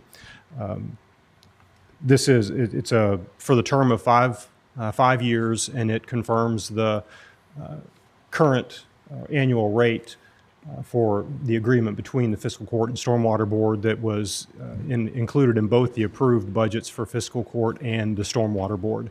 So what we're asking now is for the Fiscal Court to approve the judge to be able to sign this contract. Judge, you want a motion? All right, I'd like a motion. Thank you. Can we ask questions? You want to do or Well, let's have a motion, then we'll have questions. I'll make the motion. I'll second it. Go ahead. Moved and seconded. All right, discussion. Measure Hounds, did you have something? Since I've been on court, this fee, it always seems to be a little accounting for the number. So, I mean, I understand what we're trying to do. I understand the stormwater process. I would just like to see if there's some way we can have some accounting as to where the money goes. I mean, $635,000 is a lot of money. And for it just to go into, I guess, the general fund has always been a slippery slope. Well, and we've discussed this in the past several times. Of course, there's the documentation of the capital improvement projects. I think we'd have to dig very deep into the administrative costs that this entails, whether it's myself as the county engineer and stormwater coordinator, our staff, even planning and development, and county administrative staff for the judge's office goes into this amount. So it's road department, a great deal. And I think you're aware the road department was recently able to establish a stormwater crew where two of the road department gentlemen are actively, working almost every day on stormwater projects now, which is allowing us to address some of those, we'll call them smaller stormwater projects, our road department projects, which you'll like to hear this. I'm in the process of revising that list of small projects to get it all cleaned up, and I'll provide that to the Stormwater Board and the magistrate so you can see the progress that's been made. It's probably the first time since I've been here since we're actually getting more done on those small projects than they come in the door, which is excellent. I'd have to speak with Stan Clark, the CFO, and others to get that detail if it's needed. We just got to be accountable. I mean, that's all I'm asking. Magistrate Hawkins. Jim, you and I have talked about this, and the reason why I voted against the fee being raised is because that line between road department projects and the stormwater district projects is quite blurred. And so I agree with what Magistrate Hounds is saying is I think in order to be able to separate the two, I know I would like to have just a list of capital projects that we can punch out as we go. And then that would help us keep the money organized as it's coming in, where it's going as it goes out. And I think 5 years, a 5-year contract is a little much. I would like to see this more of a 1-year contract. So I'd like to see both of those changed, a 5-year to a 1-year, and then a distinct list of projects so we can understand where those fees are going exactly. Well, and again, we do have the capital improvements are included in the budget, Right. shown as stormwater projects, and then stormwater projects that are being reimbursed by the Stormwater District Board to Fiscal Court. Again, I'll work on cleaning up the list of what we call the road department projects, so you can see the current progress on those, both projects that we've received to work on, and projects that have been completed recently, before the stormwater crew was developed and since they've been developed. As far as the 5-year term, the reason for that was it's consistent with the stormwater permit, our MS4 permit with the Division of Water. That's a 5-year permit. It just renewed, so that's the reason for coming back now for this with this agreement. And I believe the contract does state that with regard to the amount, it's negotiable each year if desired by the Stormwater District Board or the Fiscal Court. So it kind of addresses both of those terms.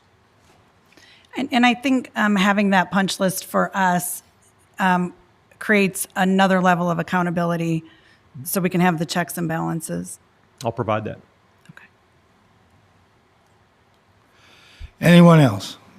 Manager Dye. Manager Hawker, I think that your choice of the word blurred is a very good one. Explain to me why Oldham County Stormwater District is going to want to sign the contract with the county. That's correct.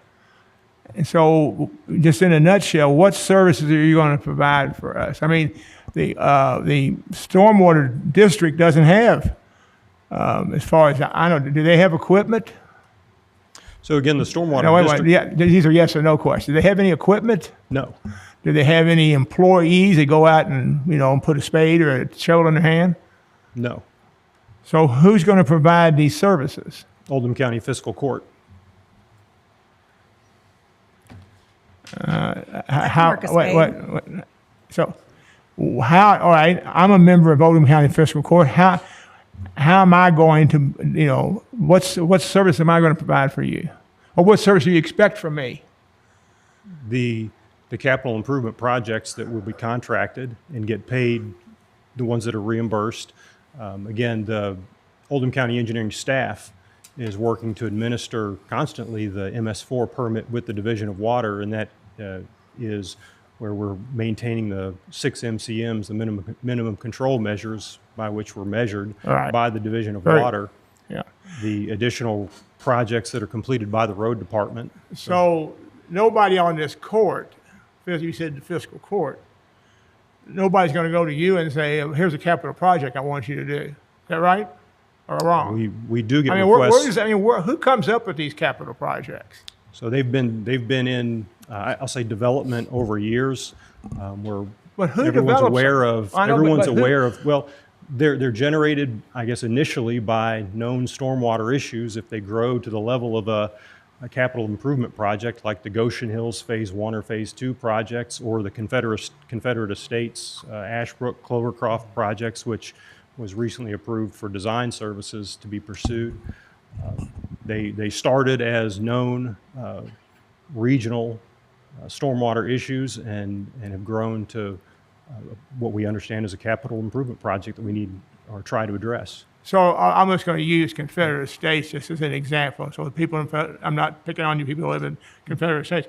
So in other words, Confederate States, they came in there and they designed this subdivision, and they put all of the drains and ditches and stuff were put in according to the design. And then all of a sudden, years later, it turns into a capital project because somehow or another it has eroded from the original plan. Is that what you're telling me? Well, it was designed to standards that were previous to current standards, so whether they were sufficient at that time or sufficient now is not known. So the intent is to evaluate it and make improvements as necessary. So it also could have deteriorated over the decades and require these improvements. Most of those projects, though, are, if you look at Goshen Hills and Confederate States, Ashbrook, Clovercroft, those were all built in the 70s when we didn't have the same level of planning and zoning and enforcement that we have today. Stormwater it's not- detention was not a- Stormwater was detention not a- wasn't even a comment, Correct. wasn't even a word. Well, okay, then let's move forward a couple years. I've got subdivisions going in my district that the houses, some of the people that move into the houses are not even their first Christmas, and they've already got drainage problems in their yards. They send them to me, and I send them to you. And are we doing? Is this services agreement? What level of work are we doing to make sure that I know that the builders, developers, they have to put a bond up. But does anybody ever really go out and check to make sure that there's simple things like, did they really put a head wall in, or did they really put a grate in, or did they armor We the inspect that ditch? thoroughly before, we inspect that thoroughly before the bond is released. And Okay. I won't recommend a bond be released unless our staff is comfortable that it's constructed as designed. And then, when I bring these things to you, and after the bond's been released, all of a sudden there's a failure somewhere, and you know the subdivisions I'm talking about. I'm not going to throw anybody under the bus here, but that's what I'm concerned with. Is are we checking to make sure that when we take something over, I look at it like this: the MSD, which has basically controls all the sewer lines in Oldham County for the most part. When they take over a sewer line from a subdivision, it's kind of got to work, right? Mm-hmm. I don't get that same level of satisfaction on our stormwater, especially when I hear people saying, well, this wasn't right, that wasn't right. And then the bond, somehow or another, not pointing any fingers, it gets released. And then these people, literally, it never gets fixed. Or people, sometimes in some of these subdivisions, they have people planting bushes and trees and stuff in the areas that you shouldn't. That's what I'm concerned with. I mean, the ditches are on the side of the road. Most of the roads in Oldham County are numbered roads, and that's a state problem. Most of our ditches are back in the subdivisions that need a problem. Need to be cleaned, culverts cleaned out and stuff like that. And that's the stuff that I still don't see a lot of that getting done. Because it's not a, quote, capital project. Well, but again, with the development of our stormwater crew, that is happening more. I know they've addressed a few of the ditch issues specifically in some of the neighborhoods. As far as the impact on new developments to existing neighborhoods, again, I'm confident that before we release a bond, we've done our due diligence to make sure the new development is built per plan, as approved and designed by a registered or licensed professional engineer. It's been vetted through county processes, Planning Commission, Oldham County Engineering Review. We can't always fault the new development because there are instances like you just said where some of the existing neighborhoods are planting trees or doing their own work within the existing easements. So some of the issues that are caused by some of the residents, and we as the engineering department are regularly assessing these situations for the residents and citizens and making recommendations appropriately based on what we feel they could improve on their land themselves versus what we should be assisting with in the easement or right-of-way. Last question on this, the bond release. Like I said, do they forget to put, they're supposed to put a 24-inch pipe in, and they put a 12-inch pipe in. Not happening. Yeah, okay. Does anybody go out there and actually get a transit and shoot the grade on some of these lots and say, does it meet the topography plan that was, designed? They are not being checked to that level, no. But you can visually observe if the correct size pipe has been installed or if the correct swale has been installed. I mean, quite frequently, on the first inspection, we'll identify that a 2-foot flat bottom ditch is not installed per plan. Mm-hmm. We don't see a lot of pipes not installed per plan. That's a pretty easy one. But I have seen in subdivisions I've had to go look at, and people, new homeowners, and the ditches are so narrow and so shallow in some ways that you can't even get a lawnmower to cut the center of the ditch because it's not supposed to not like this, it's like that. It's not a ditch, it's a channel, it's a canal. That's the kind of stuff that I'm concerned with. But anyway, so I don't understand why I just don't understand this whole thing.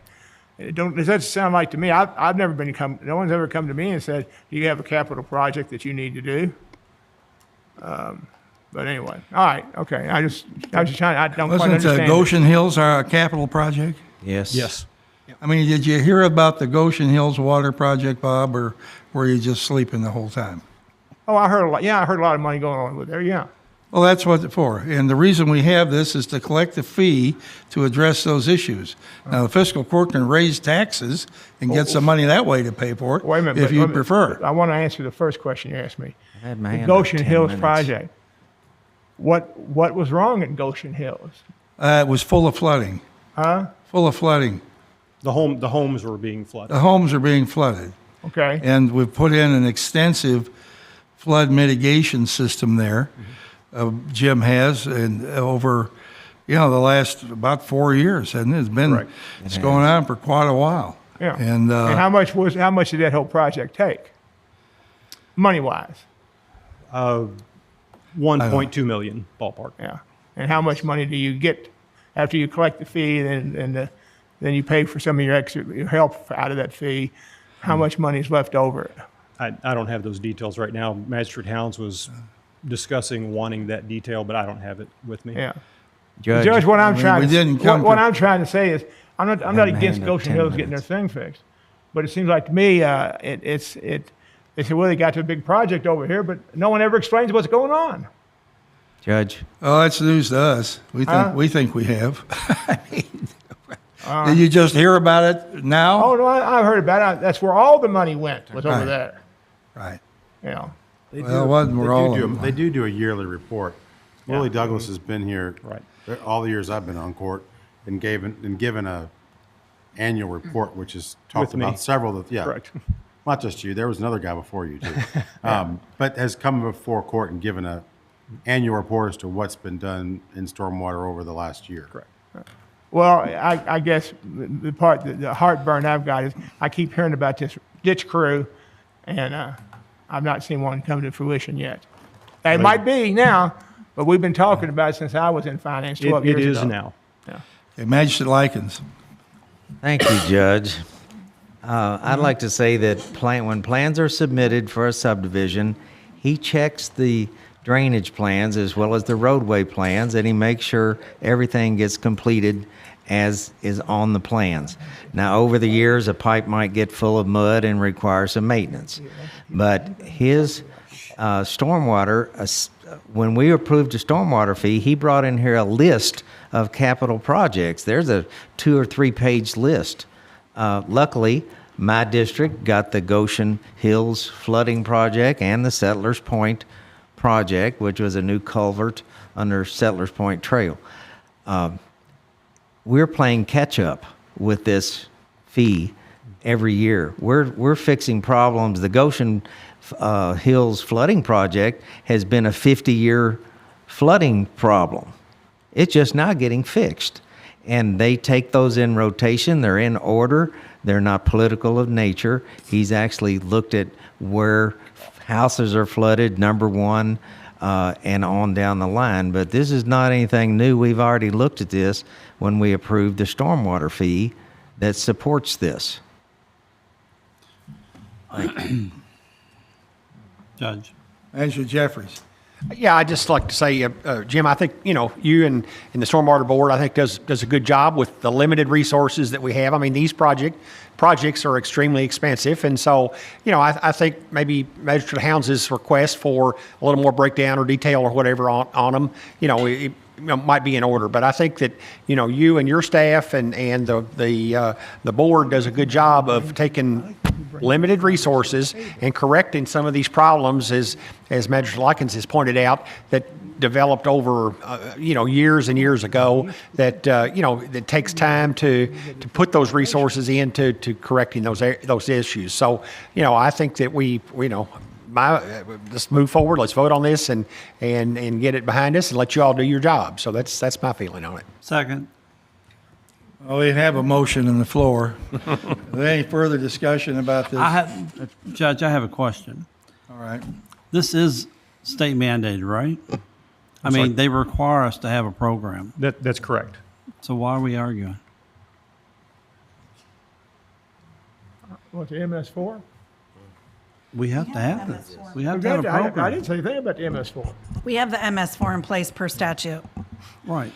Okay, I think we have a motion and a second on the floor. We've pretty well aired this out to continue on with the agreement with the Stormwater District. You're going to give us an annual report, Yes, sir. correct? And Willie Douglas will come, so. All in favor, please say aye. Aye. Anyone opposed? Motion carries. And Thank Willie you. does give us a report every All right. year. Pardon? Willie Douglas does come before us. Yes, every he year. does come they have come every year. All right, now we have, it says Greg Smith here. I guess Kevin's going to take his place on this Thomson Reuters clear account contract. Yes, sir. Chief Smith asked me to pinch hit for him real quick. He had to go back. The KSP is here, State Police Auditors for Lincoln CIC, and he had to get back with them. So he asked me to go over a couple notes on the clear contract. This provides officers with real-time address and cell phone numbers to locate suspects and victims. It gives them the ability to search and locate social media accounts used by subjects during an investigation. It shows assets such as vehicles and equipment owned by a suspect. Shows real-time incarceration status. Provides access to arrest and criminal records that occurred in other jurisdictions. It provides any alias or other names subject is known by, can be utilized to locate business owners or places of employment, and perhaps most importantly, CLEAR will be only used for investigative purposes and cannot be used for hiring or disclosure of records for gain. Judge, I'll make the motion that you sign the contract. Is there any discussion on this contract? Magistrate Tice. What's it cost? $3 something a month. I know it was in there when I read it, but I can't find it now. Kevin, you know? Monthly charges $394 for the first year. Goes up 5%. Where'd you see it? What Last page? last page. Last page.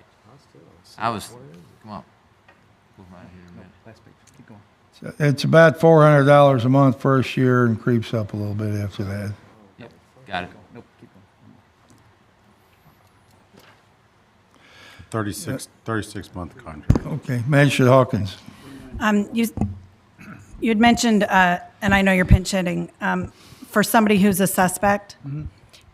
So would you be able to just define a suspect for anything? Sure, and a suspect is anyone who is under suspicion of committing a criminal offense. Doesn't have to be somebody who's charged, it's a person of interest. A criminal offense, even a misdemeanor? Yes. Okay, so normally you would need permission to search a car. I know the dogs can come out, but that's kind of like get a quick. I haven't read the contract, but Mr. Baxter, I assume this is all public information. That's correct. Actually, the Prosecutors Advisory Council, which is the governing body for Commonwealth attorneys and county attorneys, provides this as a service to us as well. So, if there's information that we need, for example, to try to locate a witness listed in a report so that we can get them under subpoena for a trial, we can use this similar type of information to locate that. So this is public record information primarily. It's just coalesced into a single source. It's the Cliff Notes version. Okay, so how do we gather that information before this? You've lost me. So if the police department has, for example, a license plate that they're trying to determine who the owner of the car is, they have a way they can get that now. This particular tool would allow them in a more timely manner to get the information about who the owner of the car is. And if I understand correctly, then there would be related information about that individual. For example, if your car was used in a crime, but you were locked up in the Oldham County Detention Center, they would be able to fairly quickly eliminate the fact that that you were not the person that could have committed the crime, because while your car was used, you were not in a position, because all of this information would be in one spot. You were not in a position to be that person. So this agency would essentially gather information, not as you are a suspect, but gathering information kind of on everybody in the case that you are a suspect or a witness. Well, it's all public records, I think, that are listed in the database are coalesced into one spot. So if they have a particular person that is a suspect, they're going to be able to put that person's information in and find out where they live, what vehicles they own, what the license plates are on the vehicles, things like that. So they're going to be able to generate information fairly quickly about the person. Likewise, this is a smaller subsection, but that you all just approved the flock cameras. Right. And the flock cameras give you the license plates that are looked at, and they're able to access who the owner of the car is fairly quickly, the department is. This, I believe, and I don't want to speak for the chief, but I believe if you have a license plate, you can put it in the clear product, and it will tell you who owns the car. It'll give you information about that person. So basically in real time. So if a police officer pulls somebody over, can they access all of this clear information? If they're a suspect? Not at the for- roadside. No. Speaking as a former police officer, if you pull somebody over, you have access to their driver's license, their vehicle registration, and potentially any warrants, and whether they can carry a concealed weapon or not.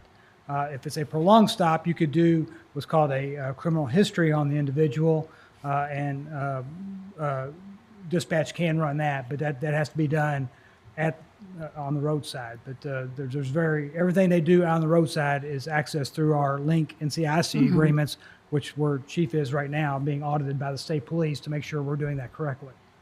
This is what's called a clearinghouse software program. And basically it combines all public records and puts them into one place. So they don't have to go to several different programs. They can click on a box and it pops up public records.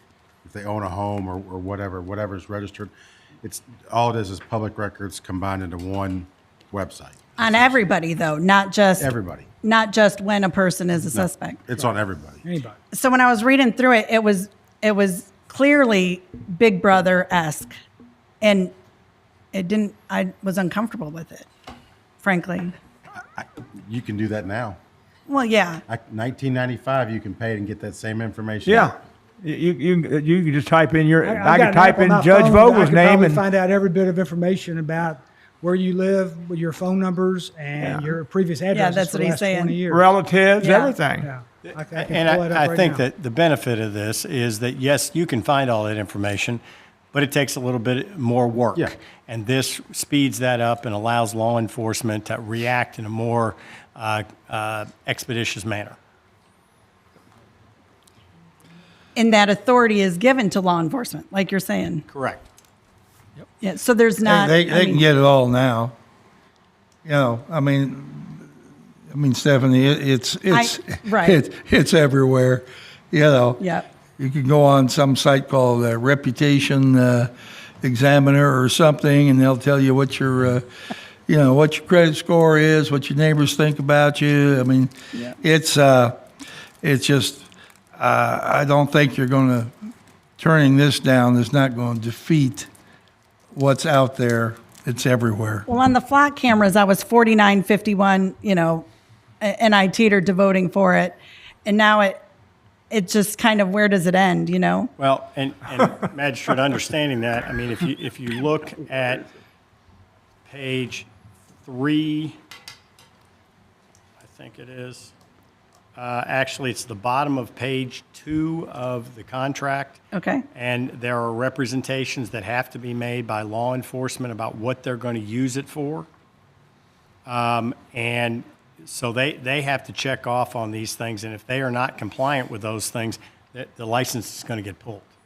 They're not going to have the authority to do that, and they have to verify that they're going to use this in connection with a law enforcement purpose. Not because they want to find out, whether or not you paid your water bill, but they have to use it for a law enforcement purpose. And that's a representation made by the department, and, that agency is subject to audit to make sure that they are doing that. So if they violate that, this license would be revoked.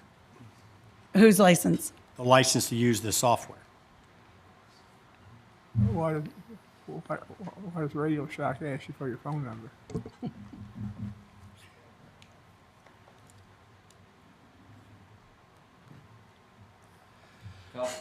All right, we have a motion and a second on the floor, I believe, here to go ahead and enter into this contract. All in favor, please say aye.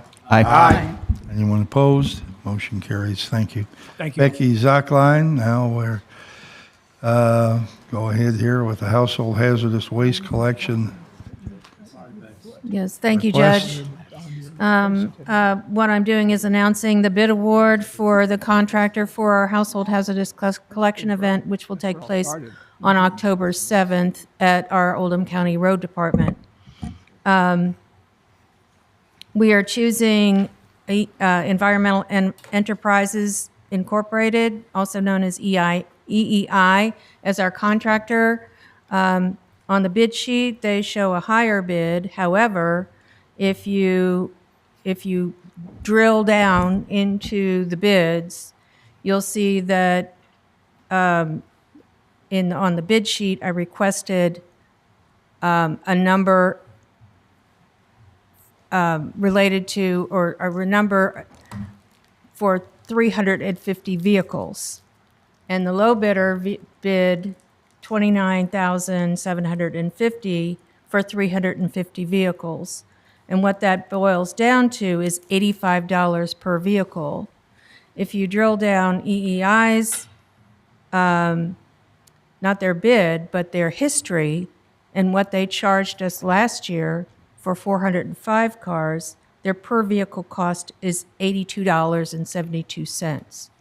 So if we apply that to 350 vehicles, their bid comes under more than $100 to the what on paper is the lowest bidder.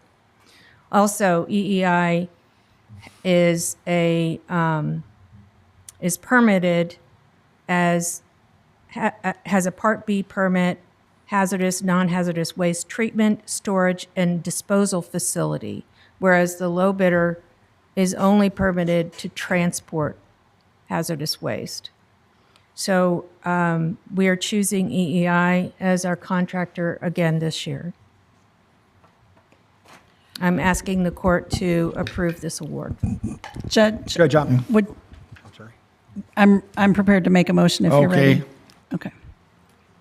I'd like a motion that we approve the contract with Environmental Enterprises Incorporated as presented for household hazardous waste collection and recycling and disposal as presented by our solid waste coordinator. I'll second that. All right, moved and seconded. Is further discussion on this? All in favor, please say aye. Aye. All right, motion carries. Thank you, Becky. Becky, when's the next collection going to be? You got the date set? October 7th at Oldham County Road Department from 9 a.m. to 3 p.m. All right, thank you. You're welcome. All right, Gary Parsons, the bid award for the field lighting, please. I have no document here. Oh, you mean, we're not going to get the bid for the new pool? No document? Do you need it? Anybody have one? I know. No, because he didn't tell me which one he's picking. So we have the three. Yeah, the new pool. I'm sorry, that's on me. Okay, go ahead. Gary Parsons, Director of Parks. I I'm recommending that we move forward with Qual Light to replace all the lighting at our softball and baseball fields. They would come in and take out every pole we have, replace actually less than we have, metal poles, LED lighting, new wiring, and the ability for me to be able to turn the lights on and off with my phone outside of being at the park. I'll make that motion, Judge. Second. All right, is there discussion here? Judge. Yes. I have a question. Likens? That was bid out, right? And they were the low bidder? Yes. I remember seeing those Yes, last it was time. bid out, and they were the lowest. You have the amount? 450,000. 174. 174. And that is in the budget. Yes. This is $250,000 less than had been anticipated. Magistrate Woosley. Judge, this did come through the Parks Committee. We did have $700,000 in the budget for it, and last month was when we did the bid opening for it. It passed through the Parks Committee unanimously this morning with recommendation for fiscal court approval. When you said all the fields, Gary, were you just talking about the two fields? The two fields, yes, Okay. yes. And just for clarification, when you said that, it kind of caught me a little off guard. The ball fields over at Centerfield, Crestwood, Abbott Lane, at Peggy Baker. Those are not ours. Those are not. It's on our land, but they're run by South Oldham Little League. Got it. I just wanted to clear that up because when you said it, all of a sudden I thought, whoop. Yeah. Okay, I got you. So we're just talking about the two fields in Buckner. The two fields over in Buckner behind the Oldham County Police Station. Totally support of it, so thank you. Any further discussion on this? All right, one person has left the room here, but I guess we could say all in favor, please say aye. Aye. Aye. Motion carries, and One absent. one absent, okay. Now we're down to personnel actions here. Tina Schaaf.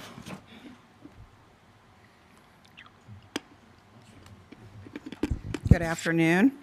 We have several personnel actions this afternoon. We have, at Parks and Rec, we have a new hire for our building monitor, Sky Brown, at $10 an hour, effective tomorrow.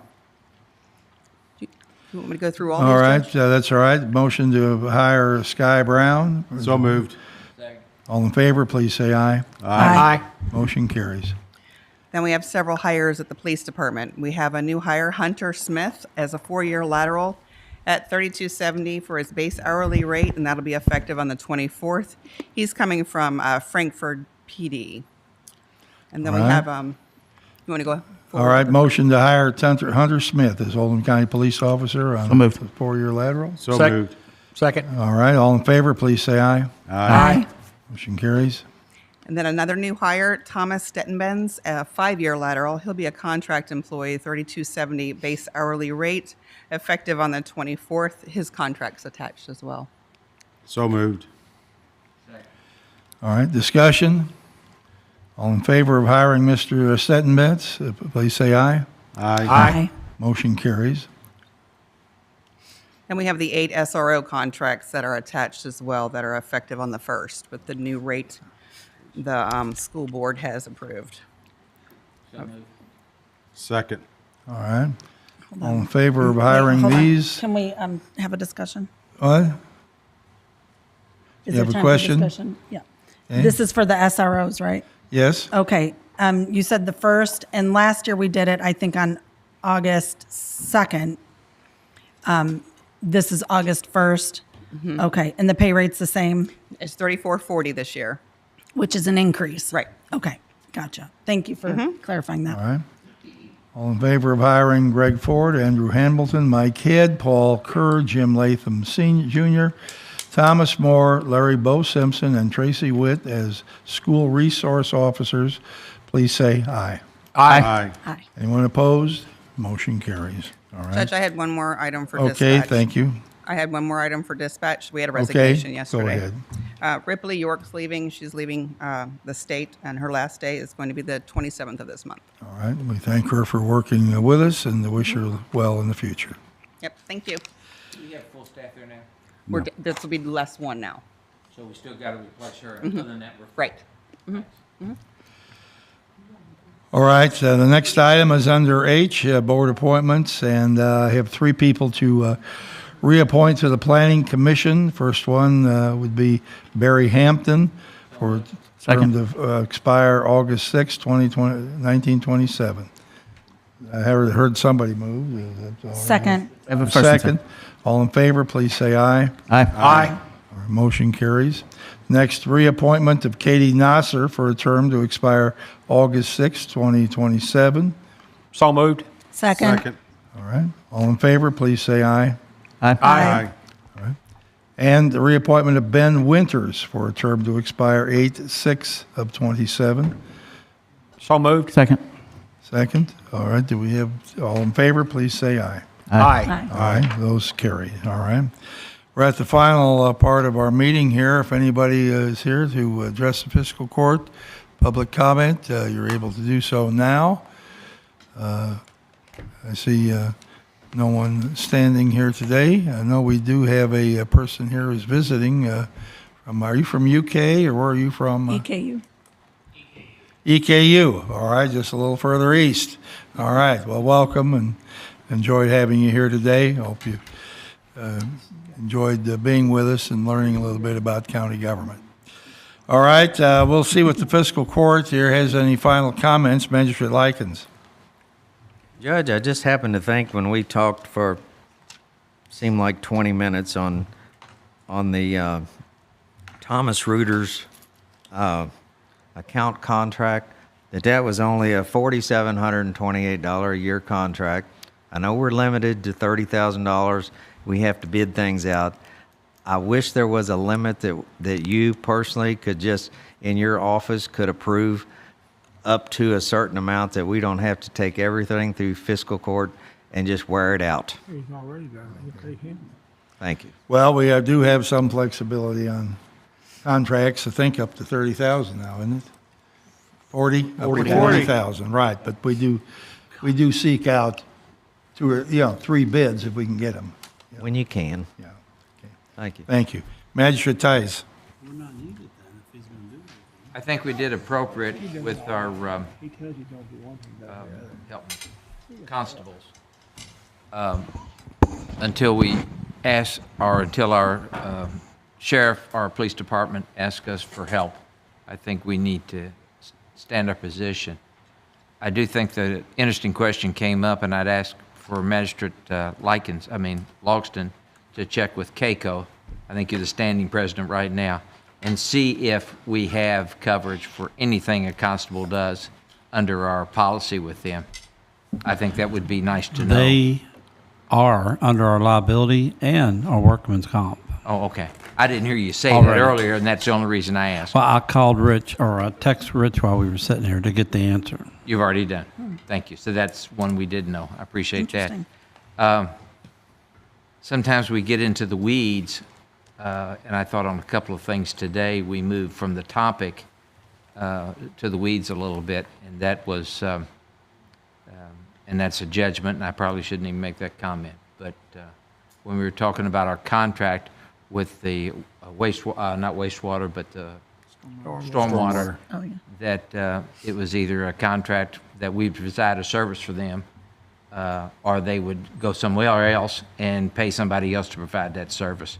Because I think it's our responsibility as the fiscal court to establish the wastewater, and I think it's established by the KSR. And once it's done, then they can either subcontract with us, or they can go someplace else. So I think we kind of got out of that it was either we were willing to accept the contract with him, or if we didn't, then they needed to go somewhere else. But anyway, that's all I've got, and we worked them over pretty good today. Thank you. Well, contracting with us helps offset some of our expenses too. And I understand that, but I do understand that. So thank you. Magistrate Woolsey. Judge, I just want to announce the traffic signal at Highway 393 and 71 in Buckner was supposed to be operational today. There was an email sent out from Transportation Cabinet saying that they were turning it on today. This is a little bit early, but on October 7th of this year at Wendell-Moore Park, we're having a food truck festival. We've got some really good bands planned for that day, starting at The event starts at 2, the band start at 2:30. 2:30. And J.D. Shelburne is going to be the final act that evening, so he's a pretty well-known country music star. And that's all I got, Judge. Manager Jeffries. I do have, The fireworks. We asked about the fireworks. And the fireworks were well attended, so excuse me for jumping. Okay. Manager Jeffries. Yes, just a couple things. This week, the National Rural Road Safety Awareness Week is July 17th through the 21st. And I think Mr. Solomon is going to put a graphic up on the board here. And I think, I don't know, it's Tara or Tara has been posting this or is going to post this on our display signs across the county or whatever. But just make everybody aware of that.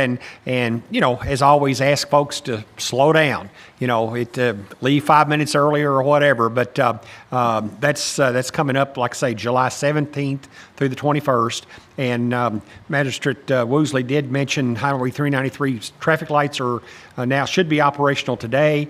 The Kentucky Highway 329 bypass lights should be active, I think, next week. Is that, when, did we get a date on the 329 lights? There was not a date provided for the 329B signal. Okay, but we're getting closer on those. That's correct. The state said there were some punch list items remaining. Okay, that's all I have, Judge. All right, thank you. Manager Hounds. First off, since he's sitting in the front row, we need to wish Jim Silliman a happy birthday. Like 39, Jim? Okay. We appreciate everything that you do for the county. On Saturday, I attended the pancake breakfast that the LaGrange Rotary puts together for Oldham County Day.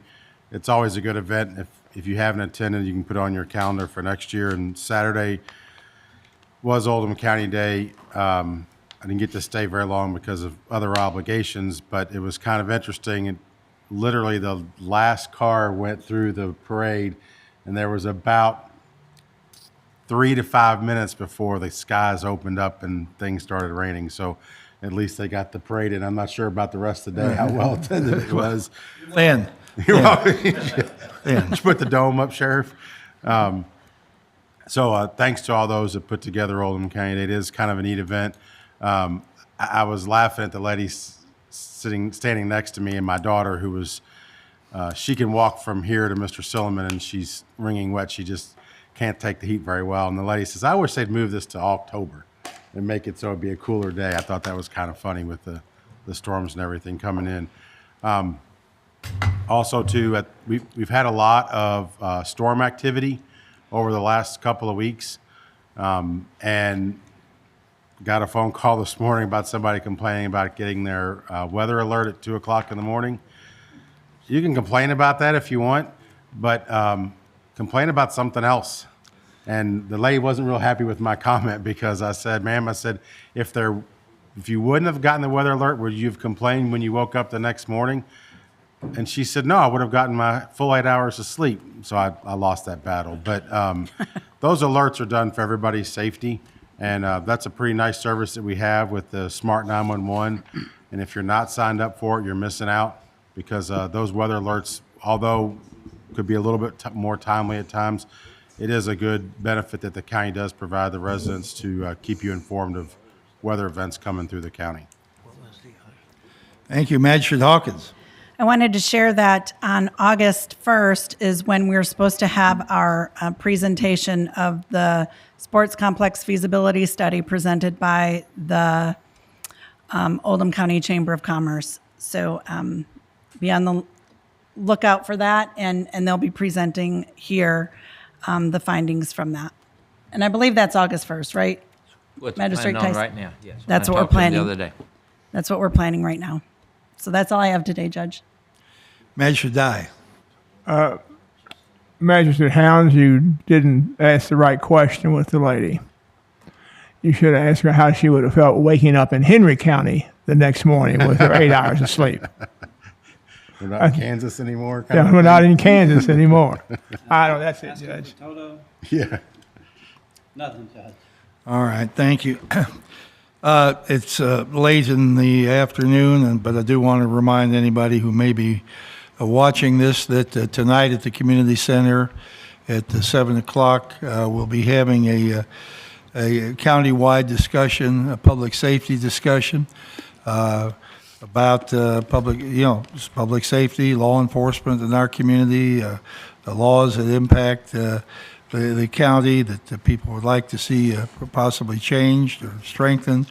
How the schools will be there to talk a little bit about safety in the schools. It's an open forum to ask our law enforcement and community leaders who have the day-to-day responsibility for executing the statutes and ordinances in Oldham County and school responsibilities, ask questions that you may or may not be able to ask under some other circumstances. So anyone who would like to come, it's at the community center, 7 o'clock. Everyone is welcome. Again, I'd like to thank the Rogers Group, great group. That's between 2 years ago and this year, it's about $80,000 they've raised to help our public safety initiative in Oldham County. So a great group of people that go out and try to do things to help us. So I recognize them today and thank them, and we'll be happy to recognize any others in the future who may want to help us on some other basis. So again, thank you, Rogers Group. With that, is there a motion to adjourn? So moved. All in favor, please say aye. Aye. Aye. We're adjourned.